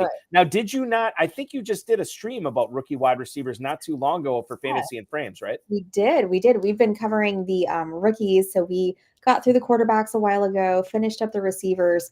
And there's so many good ones, really. I mean, we probably could have spent, several weeks talking about them. And then we just did our first, podcast about the running backs as well. So we've got the receivers done. So yeah, there's a lot to like in this class. We've got some really, really deep class here. Yeah, it's fantastic. And it kicks off with a big 3 right up at the top. Now, for the majority of the college football season and the majority of the early part of the offseason, it was Marvin Harrison Jr. and it was everybody else. Then it became Marvin Harrison Jr. and Malik Nebers and everybody else. Then it became Marvin Harrison, Malik Nebers, and kind of Rome Odunze. And then now for some people out there, it's Harrison and Nebers, or maybe Nebers and Harrison. Yeah. If we pit Harrison and Nebers against each other, are you team Harrison or team Nebers here? All right. So personally, all 3 of these guys, I'm going to be happy with taking any one of these guys on my team. Excuse me. I don't think you can go wrong with any of them. They are supreme talents at their position. Landing spot might have a little bit to do with who I like a little bit more, might give somebody more of an edge. Odunze has an absolutely delightful personality. I don't know if you guys saw his interviews at the Combine, but just what a fun guy. But man, I got to go with Marvin Harrison. I was a huge Peyton Manning, Marvin Harrison fan back in the day, Reggie Wayne, all those guys. And I remember how much fun that was to watch. And I cannot wait to watch Marvin Harrison Jr. on Sundays now. So he has been, even since last year, knowing he was coming out this year, he has been my number one for me. So that's what I'm going with. But I don't think you can go wrong with any of those 3 guys. I'm kind of with you on that. And if I had the opportunity, maybe a trade back in my rookie dynasty league, obviously landing spot will have a lot to do with it. Landing, like I say that every week. Yes, until the NFL draft hits, landing spot has a lot to do with these guys. But all my notes: landing spot. It's Yeah. just like what's most important? 3 most important things about real estate: location. Yeah. What's most important thing about rookies in fantasy football? Landing spot. So Harrison, Nebers, Odunze, I'm fine with all 3 of them. Like you, if I'm put into a corner and I cannot trade down, I cannot find a deal where I'm willing to even trade 70 cents on the dollar to trade down, I am going to go with Harrison. I'd be pleased as punch with Nebers. I do like those guys. I would put both those players in a tier above Odunze. Odunze, I think is. I think he does a lot of things really well. I don't know if he has the elite upside that Harrison and Nebers do. But I would say that Nebers is a clear number 3 for me. In fact, I think the drop off from 3 to 4 is a deep yawning chasm compared to the drop off from 2 to 3. So let's get into 4 here. Yeah. Brian Thomas Jr., Malik Nebers' college teammate, or Xavier Worthy. Which guy wins here? Now, I've been talking to a lot of people, and it seems like Thomas is like the de facto number 4 receiver this year. Yeah. But I think Xavier Worthy, as far as FFPC players go, he's being drafted as the 5th wide receiver off the board, 5th rookie receiver off the board. And that gap might be closing a little bit. Stacy, how do you view these players? So I think the Worthy hype is a little out of control right now. I mean, yeah, he had an exciting combine, ran the fastest 40 ever. And it, everybody tuned in. I tuned in to watch that. Okay. Right. I watched replays of it. It's great. Yeah, he can run really fast in a straight line. That's phenomenal. But, when it comes down to it, right, we're looking at two players that I think there's a big difference in talent wise. And I think Brian Thomas Jr. is, he's got it over Xavier Worthy. There's not a world that exists where I would take Worthy over Thomas at this point. I mean, this is a guy, he's got, look at his size. He's 6'4", he's 205. He was your prototypical wide receiver in the NFL. Okay. He, a ton of yards, 17 touchdowns last year, led college football. His contested catch rate, my favorite stat of all time, 53%. Look at that. That's fantastic. So more than half the time, if he's going to go up and get that ball, he's coming down with it. He's a vertical threat. He's got great deep ball pat. Well, he's 12.2 yards per catch on his deep ball passes. I mean, this guy is just, like I said, if you can't get those top 3, go get Brian Thomas Jr. And, there's a little gap between them, but I don't think you're going to be upset about getting him. Xavier Worthy, on the other hand, I just don't think he's in the same conversation with Brian Thomas Jr. Not at all. I think he's getting a lot of that hype because of the fast 40. I don't think he's the same kind of player. Honestly, I don't think he's the best player out of the school. And that's interesting, too, Yeah. that you say that. Dom Gazzetti, by the way, chiming in that Brian Thomas Jr. is the clear number 4 in the draft, and I think it's starting to stabilize that way as well. I think that once we actually see the NFL draft, it would not surprise me at all if Thomas is not the 4th receiver drafted, because with such an elite talent class, everybody's going to have their favorites, and we'll see what happens there with Thomas. Permar 99 in the fantasy face-off between Brian Thomas Jr. and Xavier Worthy. Permar 99 out on Brian Thomas and out on Xavier Worthy. So it is a draw for Permar 99. I don't like either one of those. Gator J saying Brian Thomas is a one-trick pony. And I would say that, yes, I might agree with that. However, with a guy who has the athletic profile similar to DK Metcalf in Thomas, I think there is room to grow. I think there is a way for him to polish his game and become a successful receiver in the NFL. Now, of all these guys that go after Harrison, Nebers, and Odunze, the list is very short on which one of these wide receivers has the best opportunity to become a number 1 wide receiver in the NFL. Thomas makes that list for me. While I do think the bust rate is a little bit higher for him, I might be willing to take the chance on him, because I know if he does hit and if he does get better, 2025 could be a big-time season for Thomas. Now that I say that out loud, maybe the thing is, don't draft him in 2024. Wait for him to underwhelm this season, Stacy, and then send your trade offers for Brian Thomas Jr. in 2025. So, and the other thing with Xavier Worthy, if you looked at all these guys at the combine over the years that have had these amazing 40 times, I don't know how you feel about this. I didn't really see a whole lot of standout wide receiver, like football players on that list. A lot of track guys, but not a lot of football players. And I think that has me a little bit skittish about Xavier Worthy. Absolutely. And so when we talked about this on 365, Tyler Heil, my co-host, made the same point, and he actually had a list. And if I had enough time, I would have gone back and found that. But he had a list of all the guys that had really great 40 times in the last few years, and not wide receiver 1 was on that list. So, that's great. That's going to be, something that he can hold on to, is something he did, forever. But as far as fantasy and NFL, goes, not a guy that I'm looking to, go out and get necessarily. Especially if you're asking me Thomas or Worthy, yeah, I mean that's a clear, Thomas for me. Gator J, Brian Thomas Jr. equals Quentin Johnston. Seems like it. And you know what? That very well could happen. We're dealing with incomplete information. We're dealing with stuff that even NFL teams don't know about, that we're trying to figure out. Exactly. I do get some John Ross vibes from, and that's probably a little bit lazy analysis, but I do get some John Ross vibes from Xavier Worthy. And the thing is, if Worthy doesn't run that 40, he's not even a first round pick. Like, he's a day 2 pick. But because he ran it so fast, now he's going to be cemented in the first round for sure. And I just have one last thing about Worthy before we move on. But, you've got a guy who is this fast, right? But then you take a look at, his production downfield, his reception percentage for deep balls goes down to 26% beyond 20 yards. Right. So if you've got a guy, and his contested catch rate is 23%. So, you go downfield, you're throwing it up, you're expecting him to bring it down. He's not going to be able to do that for you. So I don't really know what fast gets you there, at that point. Going back to the Replacements movie that we talked about in the first hour, he's Clifford Franklin, right? Yes. Clifford Franklin could run past anybody, couldn't catch it until Gene Hackman dumped all that stickum on his hands, and then he was able to catch the football. Maybe that's what needs to happen. Yeah, and it might. I mean, if you're not cheating, you're not trying. Basically, that's right. Permar 99. I'm on Ladd McConkey big time. Bill Hollywood. I like Adonai Mitchell more. I'm guessing he goes to Buffalo. Let's face those two off here, Stacy. Ladd McConkey versus Adonai Mitchell.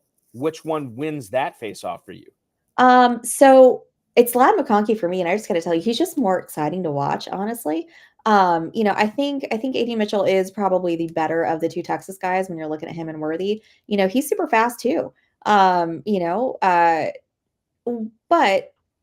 some things that I saw about him that I didn't really love.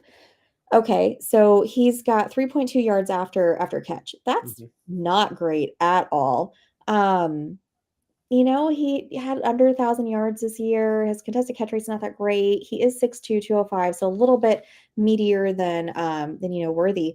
But if you're looking at him or Lad McConkey, he gets such great separation. He's a big guy, 186 pounds, 6 foot, just really good awareness on the field. I think he's got just great explosion as well. And it's just hard to kind of really put, into words too, because, he's got some injury issues too. So that's an issue. And I kind of at first glance, you're like, oh, I don't know, maybe Mitchell's got the edge here. But I think if you just go and you watch, both of these guys, I just am more excited about Lad McConkey and what he can bring, to a team. I think he's going to have really great, production in the NFL and just bring a lot to whatever team drafts him. Not that, AD Mitchell isn't, a great receiver either, but if you're looking at both of these guys together, I think I'm more excited to draft Lad McConkey than I am Mitchell. I will say this about McConkey. I was talking about these wide receivers that have the outside of the big three that have the opportunity to become number one receivers in the NFL. McConkey is on that list for me. Now, I don't think that he has a great chance of becoming a future, number one wide receiver. However, he does have a chance. And that's more than I can say for some of these other guys. So I'm with you on McConkey over Mitchell. For sure. Permar 99 said the comp for McConkey is Chris Olave for him, which would be awesome. That's fun. I like that. I do like that quite a bit too, as well. I just think he's going to be a role player. Wherever he goes, he's going to be a role player. He's going to be somebody that we're drafting and we're going to be getting points out of. With the opportunity, and again, with the opportunity for more down the road. I think he could be a guy who comes in right away and catches 50, 60 balls this year. That would not surprise me at all. And then maybe next year, depending upon who his other receivers and his tight ends are, all of a sudden we could be looking at a 75, 80 catch guy. I think it's pretty compelling stuff. Absolutely. Florida State versus Michigan here. The game we never got to see in the college football playoff. Keon Coleman and Roman Wilson. I have heard a lot of people come on the High Stakes Fantasy Football Hour, not a lot, but a significant amount of people talking up Roman Wilson, Stacy. Yep. Keon Coleman, a guy I should be excited about because I love my Florida State Seminoles. However, I do have concerns with Coleman at the next level. Yeah. I've heard Draftniks call him more of an athlete than a football player. That when he's got to go up against elite corners in the NFL, they don't believe that he's going to be able to rise to that challenge. And I think those are some fair points here. I can't believe I'm saying this because I don't like Michigan, but I think I prefer Wilson over Coleman here. Your thoughts? So it's kind of like you're asking me to pick between two of my favorite children here. I like both of these guys a whole lot. But I think I am going to give it to Wilson if I have to choose, make my Sophie's choice here. He's a little bit shorter, right? He's 5'11", 185. But what did last year teach us about the shorter wide receivers in the group, right? Mm-hmm. They can still produce. They're still great guys. So, everything he does seems to come with a lot of ease. He's really fast, just got a lot of great explosion, gets really nice separation. Great contested catch rate, again, because, like I said, that is my absolute favorite stat, but he's a player that you can just rely on. He's really consistent, a little bit older than some of these guys. He's coming in at 22 years old right now. But I tend to like him a little bit more than Coleman. I think you kind of hit the nail on the head, there. He's a big guy. He's sturdy. And all of my notes were about just him being a big physical player. So not necessarily about, statistics and things like that, his production and what he's done. He just does seem like a giant prototypical receiver. I mean, he's 6'3", 213 pounds. You're not kind of worried about, potential injury history with him just because of his size. But, with him, he's really not the fastest, right, out of this group. I mean, he's not slow. But I mean, what do you have, like a 4.61 40 time? That's not too good at all. No, it's not, no. So if we're looking at Roman Wilson versus Keon Coleman, even though I'm a Florida girl over here, sorry, I got to give it to Roman. Yeah, it pains me to say it, right? But I think it is Roman Wilson. Now, Permar 99 says that you have to scheme plays for Wilson to get open. Gator J saying Keon Coleman, the comp has always been Kelvin Benjamin, which I guess like from a not from a size standpoint, like the Kelvin Benjamin comp for me at Florida State's Johnny Wilson. Now Johnny Wilson might not even get drafted, or it'll be a 7th rounder, 6th rounder. Kelvin Benjamin was a 1st round pick, so I think that's again lazy analysis on my part. But like when Johnny Wilson was there, I'm like, oh God, this is Kelvin Benjamin 2.0, except for he wasn't as good. Moving on here to this is a good one. Okay, yes. Xavier Legette versus Ricky Pearsall. Now, Xavier Legette played 5 years of college football. Stacy, 9 catches his freshman year, 7 catches sophomore, 8 catches his junior year, 18 catches last year, and then this year in his COVID year. I'm assuming this was his COVID year. He went from 18 catches to 71 catches. Now, just bear this in mind here. Dude had 42 catches in 4 years, and then he got 71 this past year. 1,200 plus yards, 7 touchdowns. That was more touchdowns than he had in all 4 of his years combined. He is 23 years old coming into this season. 6'3", 227 pounds. He's got the size. He obviously put up the stats last year. I do worry a little bit about his age. Now, you talk about age. Let's flip it over to Ricky Pearsall here. Another guy that I was kind of out on, but people keep, getting in my ear about him. Not as a 1st round rookie draft pick. When we get to that late 2nd or that 7th round or that early 3rd round, then you can start looking at this guy. He's another player that will turn 24 years old before he plays his first regular season NFL game. I don't know how to feel about either one of these guys because I don't know what these guys were able to do. Was that a function of experience and age and a more developed body, or are these guys actually just really, really good? So I put them against each other because they're sort of the Social Security collecting members of the rookie class this year with Legette and Pearsall. Do you have a favorite between these two? I was going to say it's like the AARP battle right here. Yes. The Stetson Bennett, group. That's what we can call them. So I actually really like both of these guys, and I hate to say this because now I feel like it's a little bit of a cop out, but I think landing spot's going to determine who I like better. But I like both of them, and I think with Ricky Pearsall, he had a really excellent combine. And don't forget too, he played 3 years at Arizona State before he came to Florida. So I'm pretty sure, was it Daniels that he was playing with, I think there? Yes. Daniels. Yeah. So, playing with him there as well, ton of production, obviously means been around for 5 years. But something that really stood out to me about Ricky Pearsall is that he had the highest, higher reception percentage than a lot of these guys that we've talked about tonight, 74%, totally reliable target. And that was top 13 in the nation out of all the receivers that were eligible to be drafted this year. Now, if you look at Xavier Legette, right? So he's pretty fast, even for a big guy. 4.39 40 time, gets open. He's a take it to the house threat for me. Racked up a ton of yards there at USC and just really consistent. For me, he's got a 73.2 reception percentage as well. So that if you're targeting him, he is bringing it down. But like you said, the past, the rest of his career, he really didn't do, hardly anything. This is so difficult here to pick between the two of them. I really like both these guys. I think I'm going to give Legette though, just a little bit of an edge over Pearsall. But it's a really slight one. And this is not football related at all, but have you heard Xavier Legette do an interview? Because no, I have not.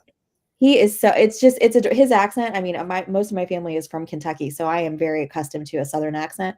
Woo, he is country, and it is you don't expect it coming out, unless you know that that's coming. But not football related at all, but just a fun fact. Another fun fact here: Drake London has been in the NFL for 2 years. This will be his 3rd season. He is a full year younger than both Legette and Ricky Pearsall. Interesting stuff. I love that. The one that always blew my mind was when Calvin Ridley came into the NFL.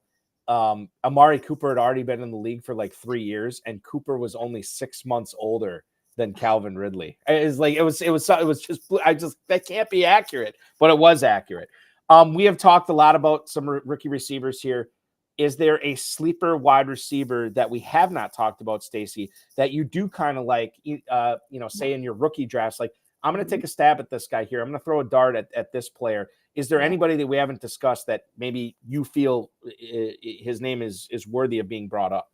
Well, I'm glad you asked, Balky, because yes, there is somebody that I'm very high on, very excited about this year. And that is going to be Malachi Corley, Western Kentucky Hilltoppers, the self-proclaimed Yak King, but it is not without warrant because he is getting 8.6 yards after carry.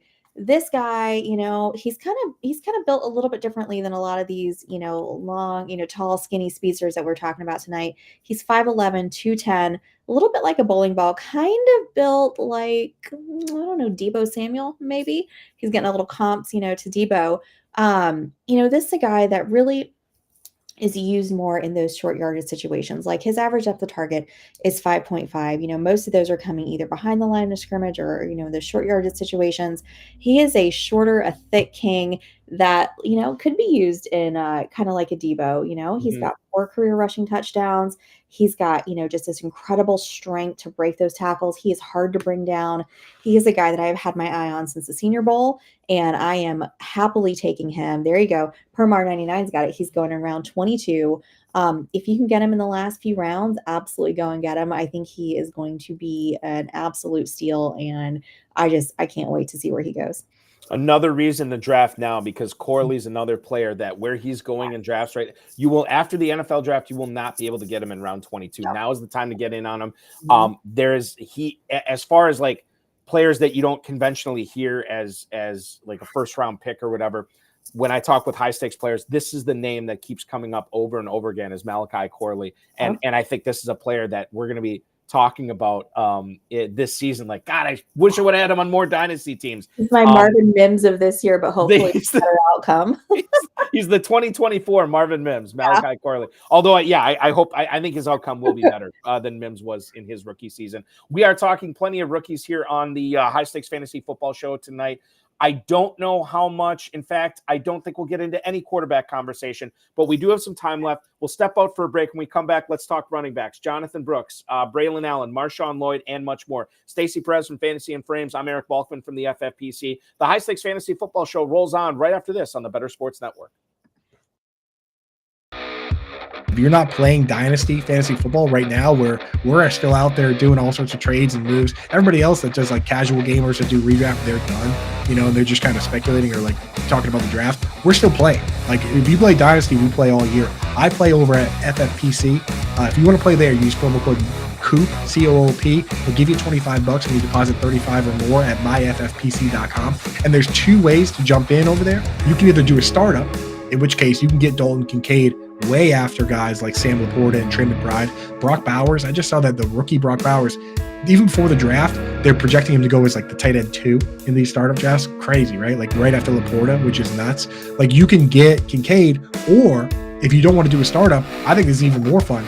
You go out and take over an orphan team, right? So over at FFPC, they never close the leagues down. They just take the teams and if somebody has to leave or whatever, then you can buy in and take that team. So you can go find a team that has Kincaid and a bunch of players you like, and you keep those players, and then you look at all the other players you don't like, and you have the golden opportunity to trade them away. Like it's so much fun to take a team and be like, okay, you know what? Because if you do a startup, you love all the guys already. Like those are your babies. If you do an orphan team, then you can trade away all the guys you don't like, and that's even more fun, honestly. You have the golden, the green light there. So go to myffpc.com, use promo code COOP. They'll give you $25 when you deposit 35 or more, and you'll give you a leg up versus starting your own league. Now you got to chase people down for dues. You got to pay your own money. So go get set up over there.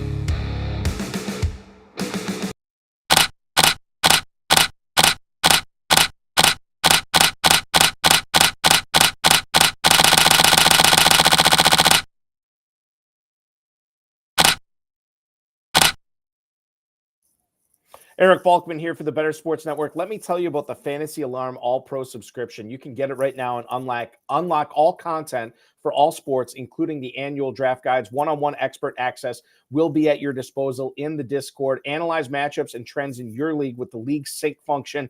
There's a lineup generator that's integrated with FanJections. You're going to get daily rankings, weekly rankings, the value vaults there, as well as position coaches. Check out the waiver wire, ownership percentages, projection stats, and tools, all on the Fantasy Alarm All-Pro subscription. Build better lineups, guaranteed. Get access to everything Fantasy Alarm offers all year. Just use promo code LOCK. That's LOCK. FantasyAlarm.com/lock. FantasyAlarm.com/lock. Talking with Stacy Perez here on the High Stakes Fantasy Football Show on the Better Sports Network at Stacy_Perez83. Fantasy and Frames is who she is churning out content for. Dynasty content, redraft content, best ball content. Who's your rookie RB1 this year, Stacy? It's sort of the $1 million question.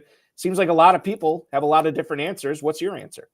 Yeah, I mean, so we actually, our last show on 365 this week, we ranked our running backs here, and every single person had different number ones throughout. I think mine, for me, it's going to be Blake Corum for me. He's my number one, but it's close though. I feel like there's, unlike our wide receiver group, this is a lot closer when you're talking about ranking these guys here in the running back side. To me, there's not a complete standout number one. You could probably make an argument for several of these players, but I personally just like Blake Corum a little bit more. I think he's going to be a great pro, consistent production, able to produce and get in there from day one. He's not going to be a guy that you are waiting on at this point. So if you take him, Gator, I see that you like Trey Benson, and I also like Trey Benson. I will get to him in a minute, I promise.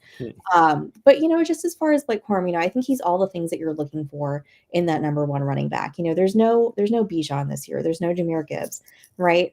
But we do have several guys that are going to be great. And I just happen to think Blake Corum is going to be really good. And today he's my number one. He might not be in a month or two, but right now he's my number one. Blake Corum is so interesting to me here because of two things. One, I downgrade him because of his size, 5'8", 215. But then two, I upgrade him because despite that size, he was one of the best backs on one of the top rushing attacks in the country last year. He's Big Ten tested at 5'8", 215. Who am I to say he's too small for the pros when he is doing this against some of the biggest, baddest, bruisingest defenses in the country? So with Corum, he's such a weird guy for me to say, okay, I'm going to go in on him here because I don't know what his ceiling is in the pros. I don't think a guy that size can be a 3-down banger. Now, maybe his ceiling is 1B in a committee, and maybe that's good enough. Maybe that's good enough for where you have to take him in your dynasty leagues. But Corum, to me, he's just a weird guy because I've never seen a guy this small that's been so battle tested. Stacy, what's his ceiling for you? For me, I mean, I really do. I mean, I think he could go in and I think I'm just going to be a little bit more bullish on him. I think that he could, go in and be the guy for a team. Depends on where he lands. Everybody's comping him and hoping that he goes to, Harbaugh and the Chargers and takes over that, role there now that Eckler's gone. And, we have Gus Edwards back there, and I'm sure that's something to deal with. But I really do think that he has a 3-down skill set, This guy, we're talking about somebody too that, led all of college football in touchdowns last year, 27 touchdowns. Or not, last year. Michigan's all-time, rushing touchdown leader. Excellent ball security, only 2 fumbles over the last couple seasons. Just over 1,000 yards in the last 3 seasons. He's got 59 touchdowns over the last 3 seasons as well. I just really love what he, brings to the draft this year. And I'm going to be a little bit higher on him than most, maybe. And I'll say this. I think I am in the minority on this because the more people I talk to, the more I'm hearing that people are in on Blake Corum. I'm like, okay, I probably had to reevaluate this guy a little bit. Jonathan Brooks right now, Stacy, in the Never Too Early Best Ball Tournament is going as a 10th round pick. This is a guy who is coming off an ACL tear, who says he's going to be ready by May, but I never take the injury report strictly from the player themselves because they always overrate how healthy they are. Oh yeah. But Brooks in the 10th round seems a little high because I don't know if we're going to get a full season out of him. Yeah. Is he worth that pick in best ball for you? He's not. I think that's a little bit high for him. Not that I don't think that he's a good player. I just really do worry about that ACL coming back. I mean, you can't think that everybody's going to be a Breece Hall and come back and have an amazing year after they've torn their ACL. I just don't think that that's the norm.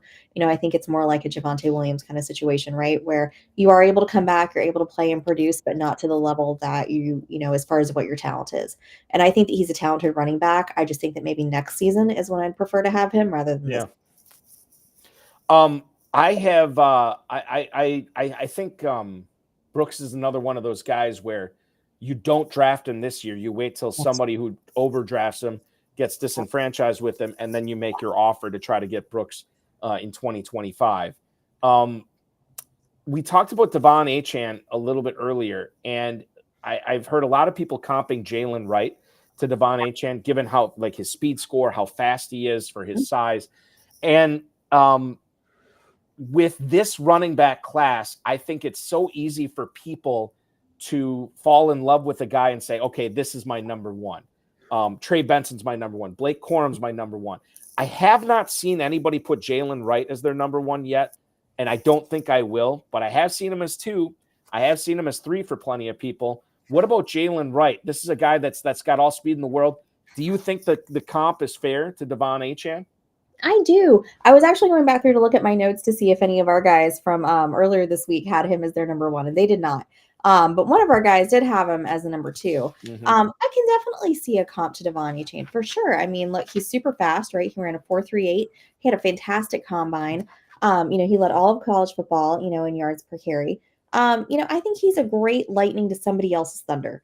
And I could definitely see a comparison to Devon Achane. Absolutely. I think actually that's a pretty good comp. And if he ends up being that type of electric talent, he is going to be a bargain for everybody. I should look at where he's being drafted in the Never Too Early tournament right now, because I think it's probably lower than I would have him. Jalen Wright, running back 41 at the 11:05 right now. So there's 40 running backs going ahead of him.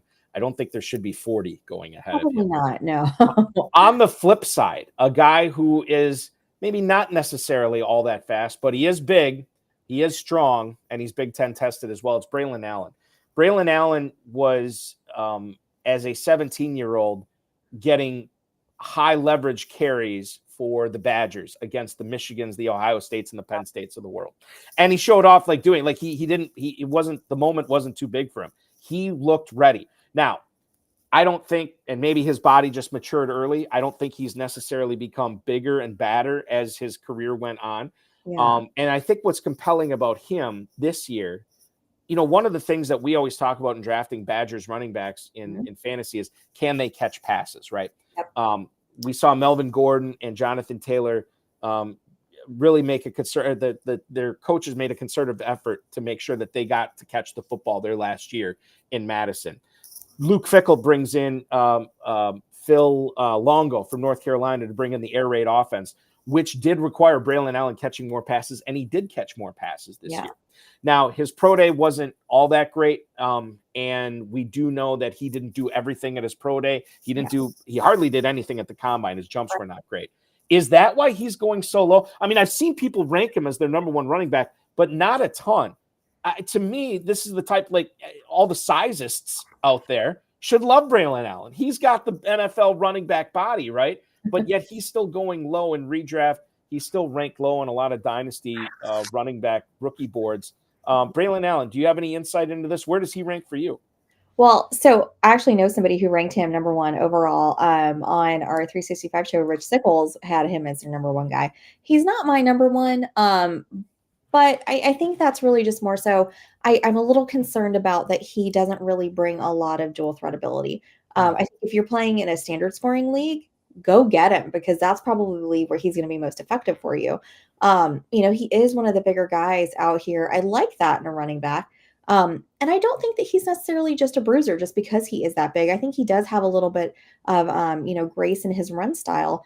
But that being said, I don't actually see it as quite explosive as I want to see in my running backs. And so that's why I do have him a little bit lower. But, I'm not hating on him at all. I think he's an intriguing talent for sure. But I think I would be a little bit more inclined to draft him if I am in more of a, in a standard scoring league, which is not too many that are out there, these days. But yeah, that's just my little worry there for him, is that I really think that it's that he doesn't do too much in the passing game. And that's why I would be, a little bit hesitant to take him. How fun and how maddening would it be if the Cowboys ended up taking Jalen Wright in the third and then they get Braylon Allen in the fourth and they just have that would be fun. thunder and lightning combo. It'd be fun to watch, but for fantasy, it'd be maddening. That'd be the frustrating thing. Just don't take either one of them and take somebody else, and then you don't have to worry about it. Exactly. Yes. Don't make it a committee when one person will do the job. Marshawn Lloyd is another player that's been picking up steam lately in dynasty circles. I drafted in the KFFSC on Super Bowl Sunday this year, and I think I drafted him as my number 4 running back out of USC, a guy who didn't catch a ton of passes, but Caleb Williams he's underrated with his legs, so he never really looked to Marshawn Lloyd to check down a whole lot. But I do think the tools are there for this guy. He could be the type of player where I don't necessarily know if he won't get a 3-down job in 2024, but in 2025 he could, and I think he's got the tools to do it. Yeah, I like Marshawn Lloyd. He's just got such a competitive nature. He doesn't quit on a play. He's always trying to pick up extra yardage. Legs are always churning, always going. Kind of like the little Energizer bunny out there, just like keeps going, keeps trying to extend that play. And I really like that. Except for his broad jump, he had a really nice combine, 4.46 40 time. Like I said, he just doesn't quit. And I really like that in a running back. Doesn't kind of get discouraged, if he's getting hit by those defenders. And he's going to need that in the NFL, right? Because those guys, bigger, stronger, faster defenses are coming at him. Big concern for me, though, is going to be that ACL tear back from 2020. He had a quad contusion in 2022 that forced him to miss a few games. Mm-hmm. So just a little bit of injury history there with his legs, which is, what running backs really, that's what they need to keep going. So, Marshawn Lloyd, he's one of those guys. Not going to be my first guy that I like out of this group, but definitely not my last either. He's kind of in the middle of the pack for me. Another player, and the last player I'll bring up here in this section before I ask my final question, Bucky Irving. Is he going to be anything more than a 3rd-down pass catcher in the NFL? Or if you're drafting him in Dynasty or Best Ball, do you just kind of expect look, this is what I'm getting. I don't expect anything more than that. I think that's really for now. That's kind of my thought process on him. I feel like I want to watch some more of his film, just get some more, Bucky Irving and injected in my veins just a little bit. So that I, can have a little bit more to say on him. But just from what I've seen so far, it doesn't seem like he really has the ability to move, defenders. He's not going to be the most likely guy to get past, beyond that first level of defense at all. Just that play strength is really what concerns me from him. And that's of course due to his size, right? So he's 5'9", 192, I think is what I saw. So that makes me concerned about his productivity level in the NFL. Is there, similar to the last question I asked you about wide receivers, you said Malachi Corley. Is there a Malachi Corley among running backs this year that you think is being underrated, or a player that we should be aware of when it gets to be the end of the 2nd, the early 3rd round of our rookie drafts? So I don't know that I have a sleeper running back just yet. I don't think I've chosen one as my guy just yet, but somebody that I did want to talk about, and he's definitely not a sleeper, but Trey Benson. I just really like Trey Benson. Seagator, I don't hate Trey Benson. He's in here. I promise I'll get to him. Super explosive, 4.39 40 time. There was a game against Virginia Tech where he was clocked at 22 miles an hour on a touchdown run down the field. So if you haven't seen that yet, just go throw that on YouTube. That's a great clip to watch. It's on all of his highlight reels. 25 touchdowns over the last 2 seasons. Excellent missed tackle rate, guys just breaking ankles all over the field. Did have a knee injury as a freshman in 2020, but that was all that I saw as far as injury history. Really, really excited about Trey Benson. He's right up there with Blake Corum for me. I think Benson is, if I had to guess, he's probably most people's number 1 rookie running back. But I also, I shouldn't say most. I should say if you do a poll, or if you look at all the draft nicks and who their number 1 running back is, I think Benson would be number 1 more than anybody else. But I don't think that's more than 50%. He's not getting a majority, because there are the Blake Corums of the world. There are the Jonathan Brooks of the world, and obviously Trey Benson as well. Benson to Dallas would be a dream for Permar 99. Yeah. It would be awesome if that happened.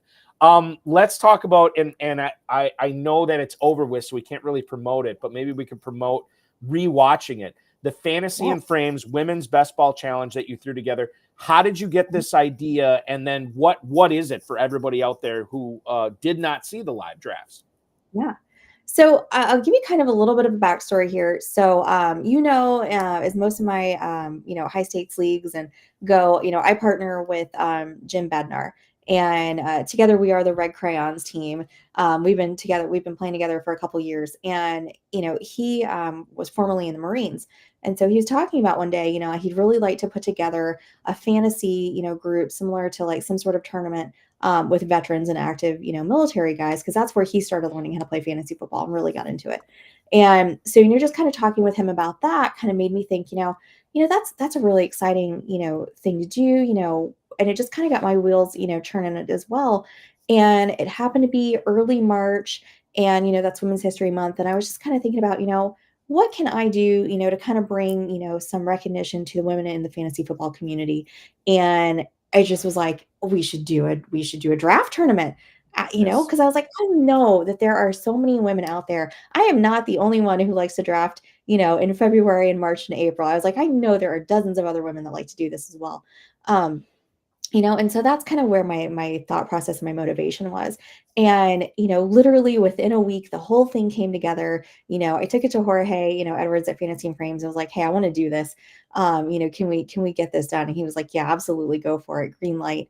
I was like, well, okay, so I've got to figure out a platform where to host it. And I was like, let's do it on the FFPC. So I reached out to Alex, and he and Mike got everything done, just within the blink of an eye. We're so great about getting everything put together, and sent out, the invitations to probably 50 plus women, and like pretty much anybody I could find on Twitter that had something to do with fantasy football. I was like, let's go, let's get in. And we got 36 ladies to join in 3 divisions of 12. It's a best ball super flex format. I named them after 3, kind of like trailblazing women in football: Melissa Stark, Susie Colbert, and Erin Andrews. And next year I'm really hoping to have 4 or 5 leagues. I've heard from a lot of ladies afterwards that, like either they didn't check their DMs or, things like that, but they definitely want to play. So I'm making a list just like Santa Claus so I can put it together for next year and have as many women who want to play as possible. And if you missed any of these drafts, with the Women in Fantasy Football Best Ball Challenge, all 3 of these drafts are completed, and the video cast is on the Fantasy and Frames YouTube channel, right? Absolutely. So if you go to Fantasy and Frames YouTube channel, all of those are going to be there. We did live streams of every single draft. So Balky came and hosted I think it was our Aaron Andrews division, the one that I was in. And we have Bob Harris and Keith Fleming also came and helped out do the live streams as well for the other 2 divisions. And, we had several of the ladies that were drafting joined us, came on and, talked about their teams too. So, and it's for everybody. It's not just for people that create content. It's for people that just love fantasy football. It's for everybody. If you like fantasy football, you want to draft right now, this league is for you. Yeah, absolutely. And we will look forward to those. Well, obviously, if you haven't seen them, go ahead and rewatch them. And we'll look forward to this being expanded next year. At Stacy_Perez 83 on the X, and of course at Fantasy Frames on the X as well. Fantasy and Frames is the YouTube channel. Is there anything else that you're producing content that we need to tell everybody to go check you out at? Just those 2 upcoming draft shows that we're going to be starting in the next couple weeks in April. One with Fantasy and Frames we're going to be doing. And like I said, that's not just best ball. That's all sorts of different draft formats that we're going to be doing. And then Club Fantasy with Gator, who's been in the chat all night. We're going to be doing kind of a intro to best ball, helping people kind of gain their knowledge and become experts at best ball by the time the season rolls around. And that's with Club Fantasy. That's also going to be on Tuesdays starting on the 16th. Stacy, it was fun. 2 full hours of fantasy goodness. Learned so much fun to talk fantasy football and chop it up with you. We will have to do this again very soon. If we don't do it very soon, I will see you in Kentucky for sure. Yes. Thank you so much for having me. This has been awesome. That is Stacy Perez, ladies and gentlemen. Producer Matt Deutsch tonight, thanks for a great job. Next week, we have 2 guests on, 7 o'clock Thursday. Fantasy Pros, Thor Nystrom will be on for the first hour. And then, as Stacy just pointed out, Bob Harris from Football Guys will co-host the second hour. Check out the Empire Leagues and the Dynasty Orphans and Dynasty Startups, by the way. I didn't mention that. We got Dynasty Startups over at myffpc.com. The Never Too Early Best Ball Tournaments and the Fantasy Pros Championship is live there. myffpc.com. For Stacy Perez, I'm Eric Balkman. This has been the High Stakes Fantasy Football Show on the Better Sports Network. We'll speak with you again next week.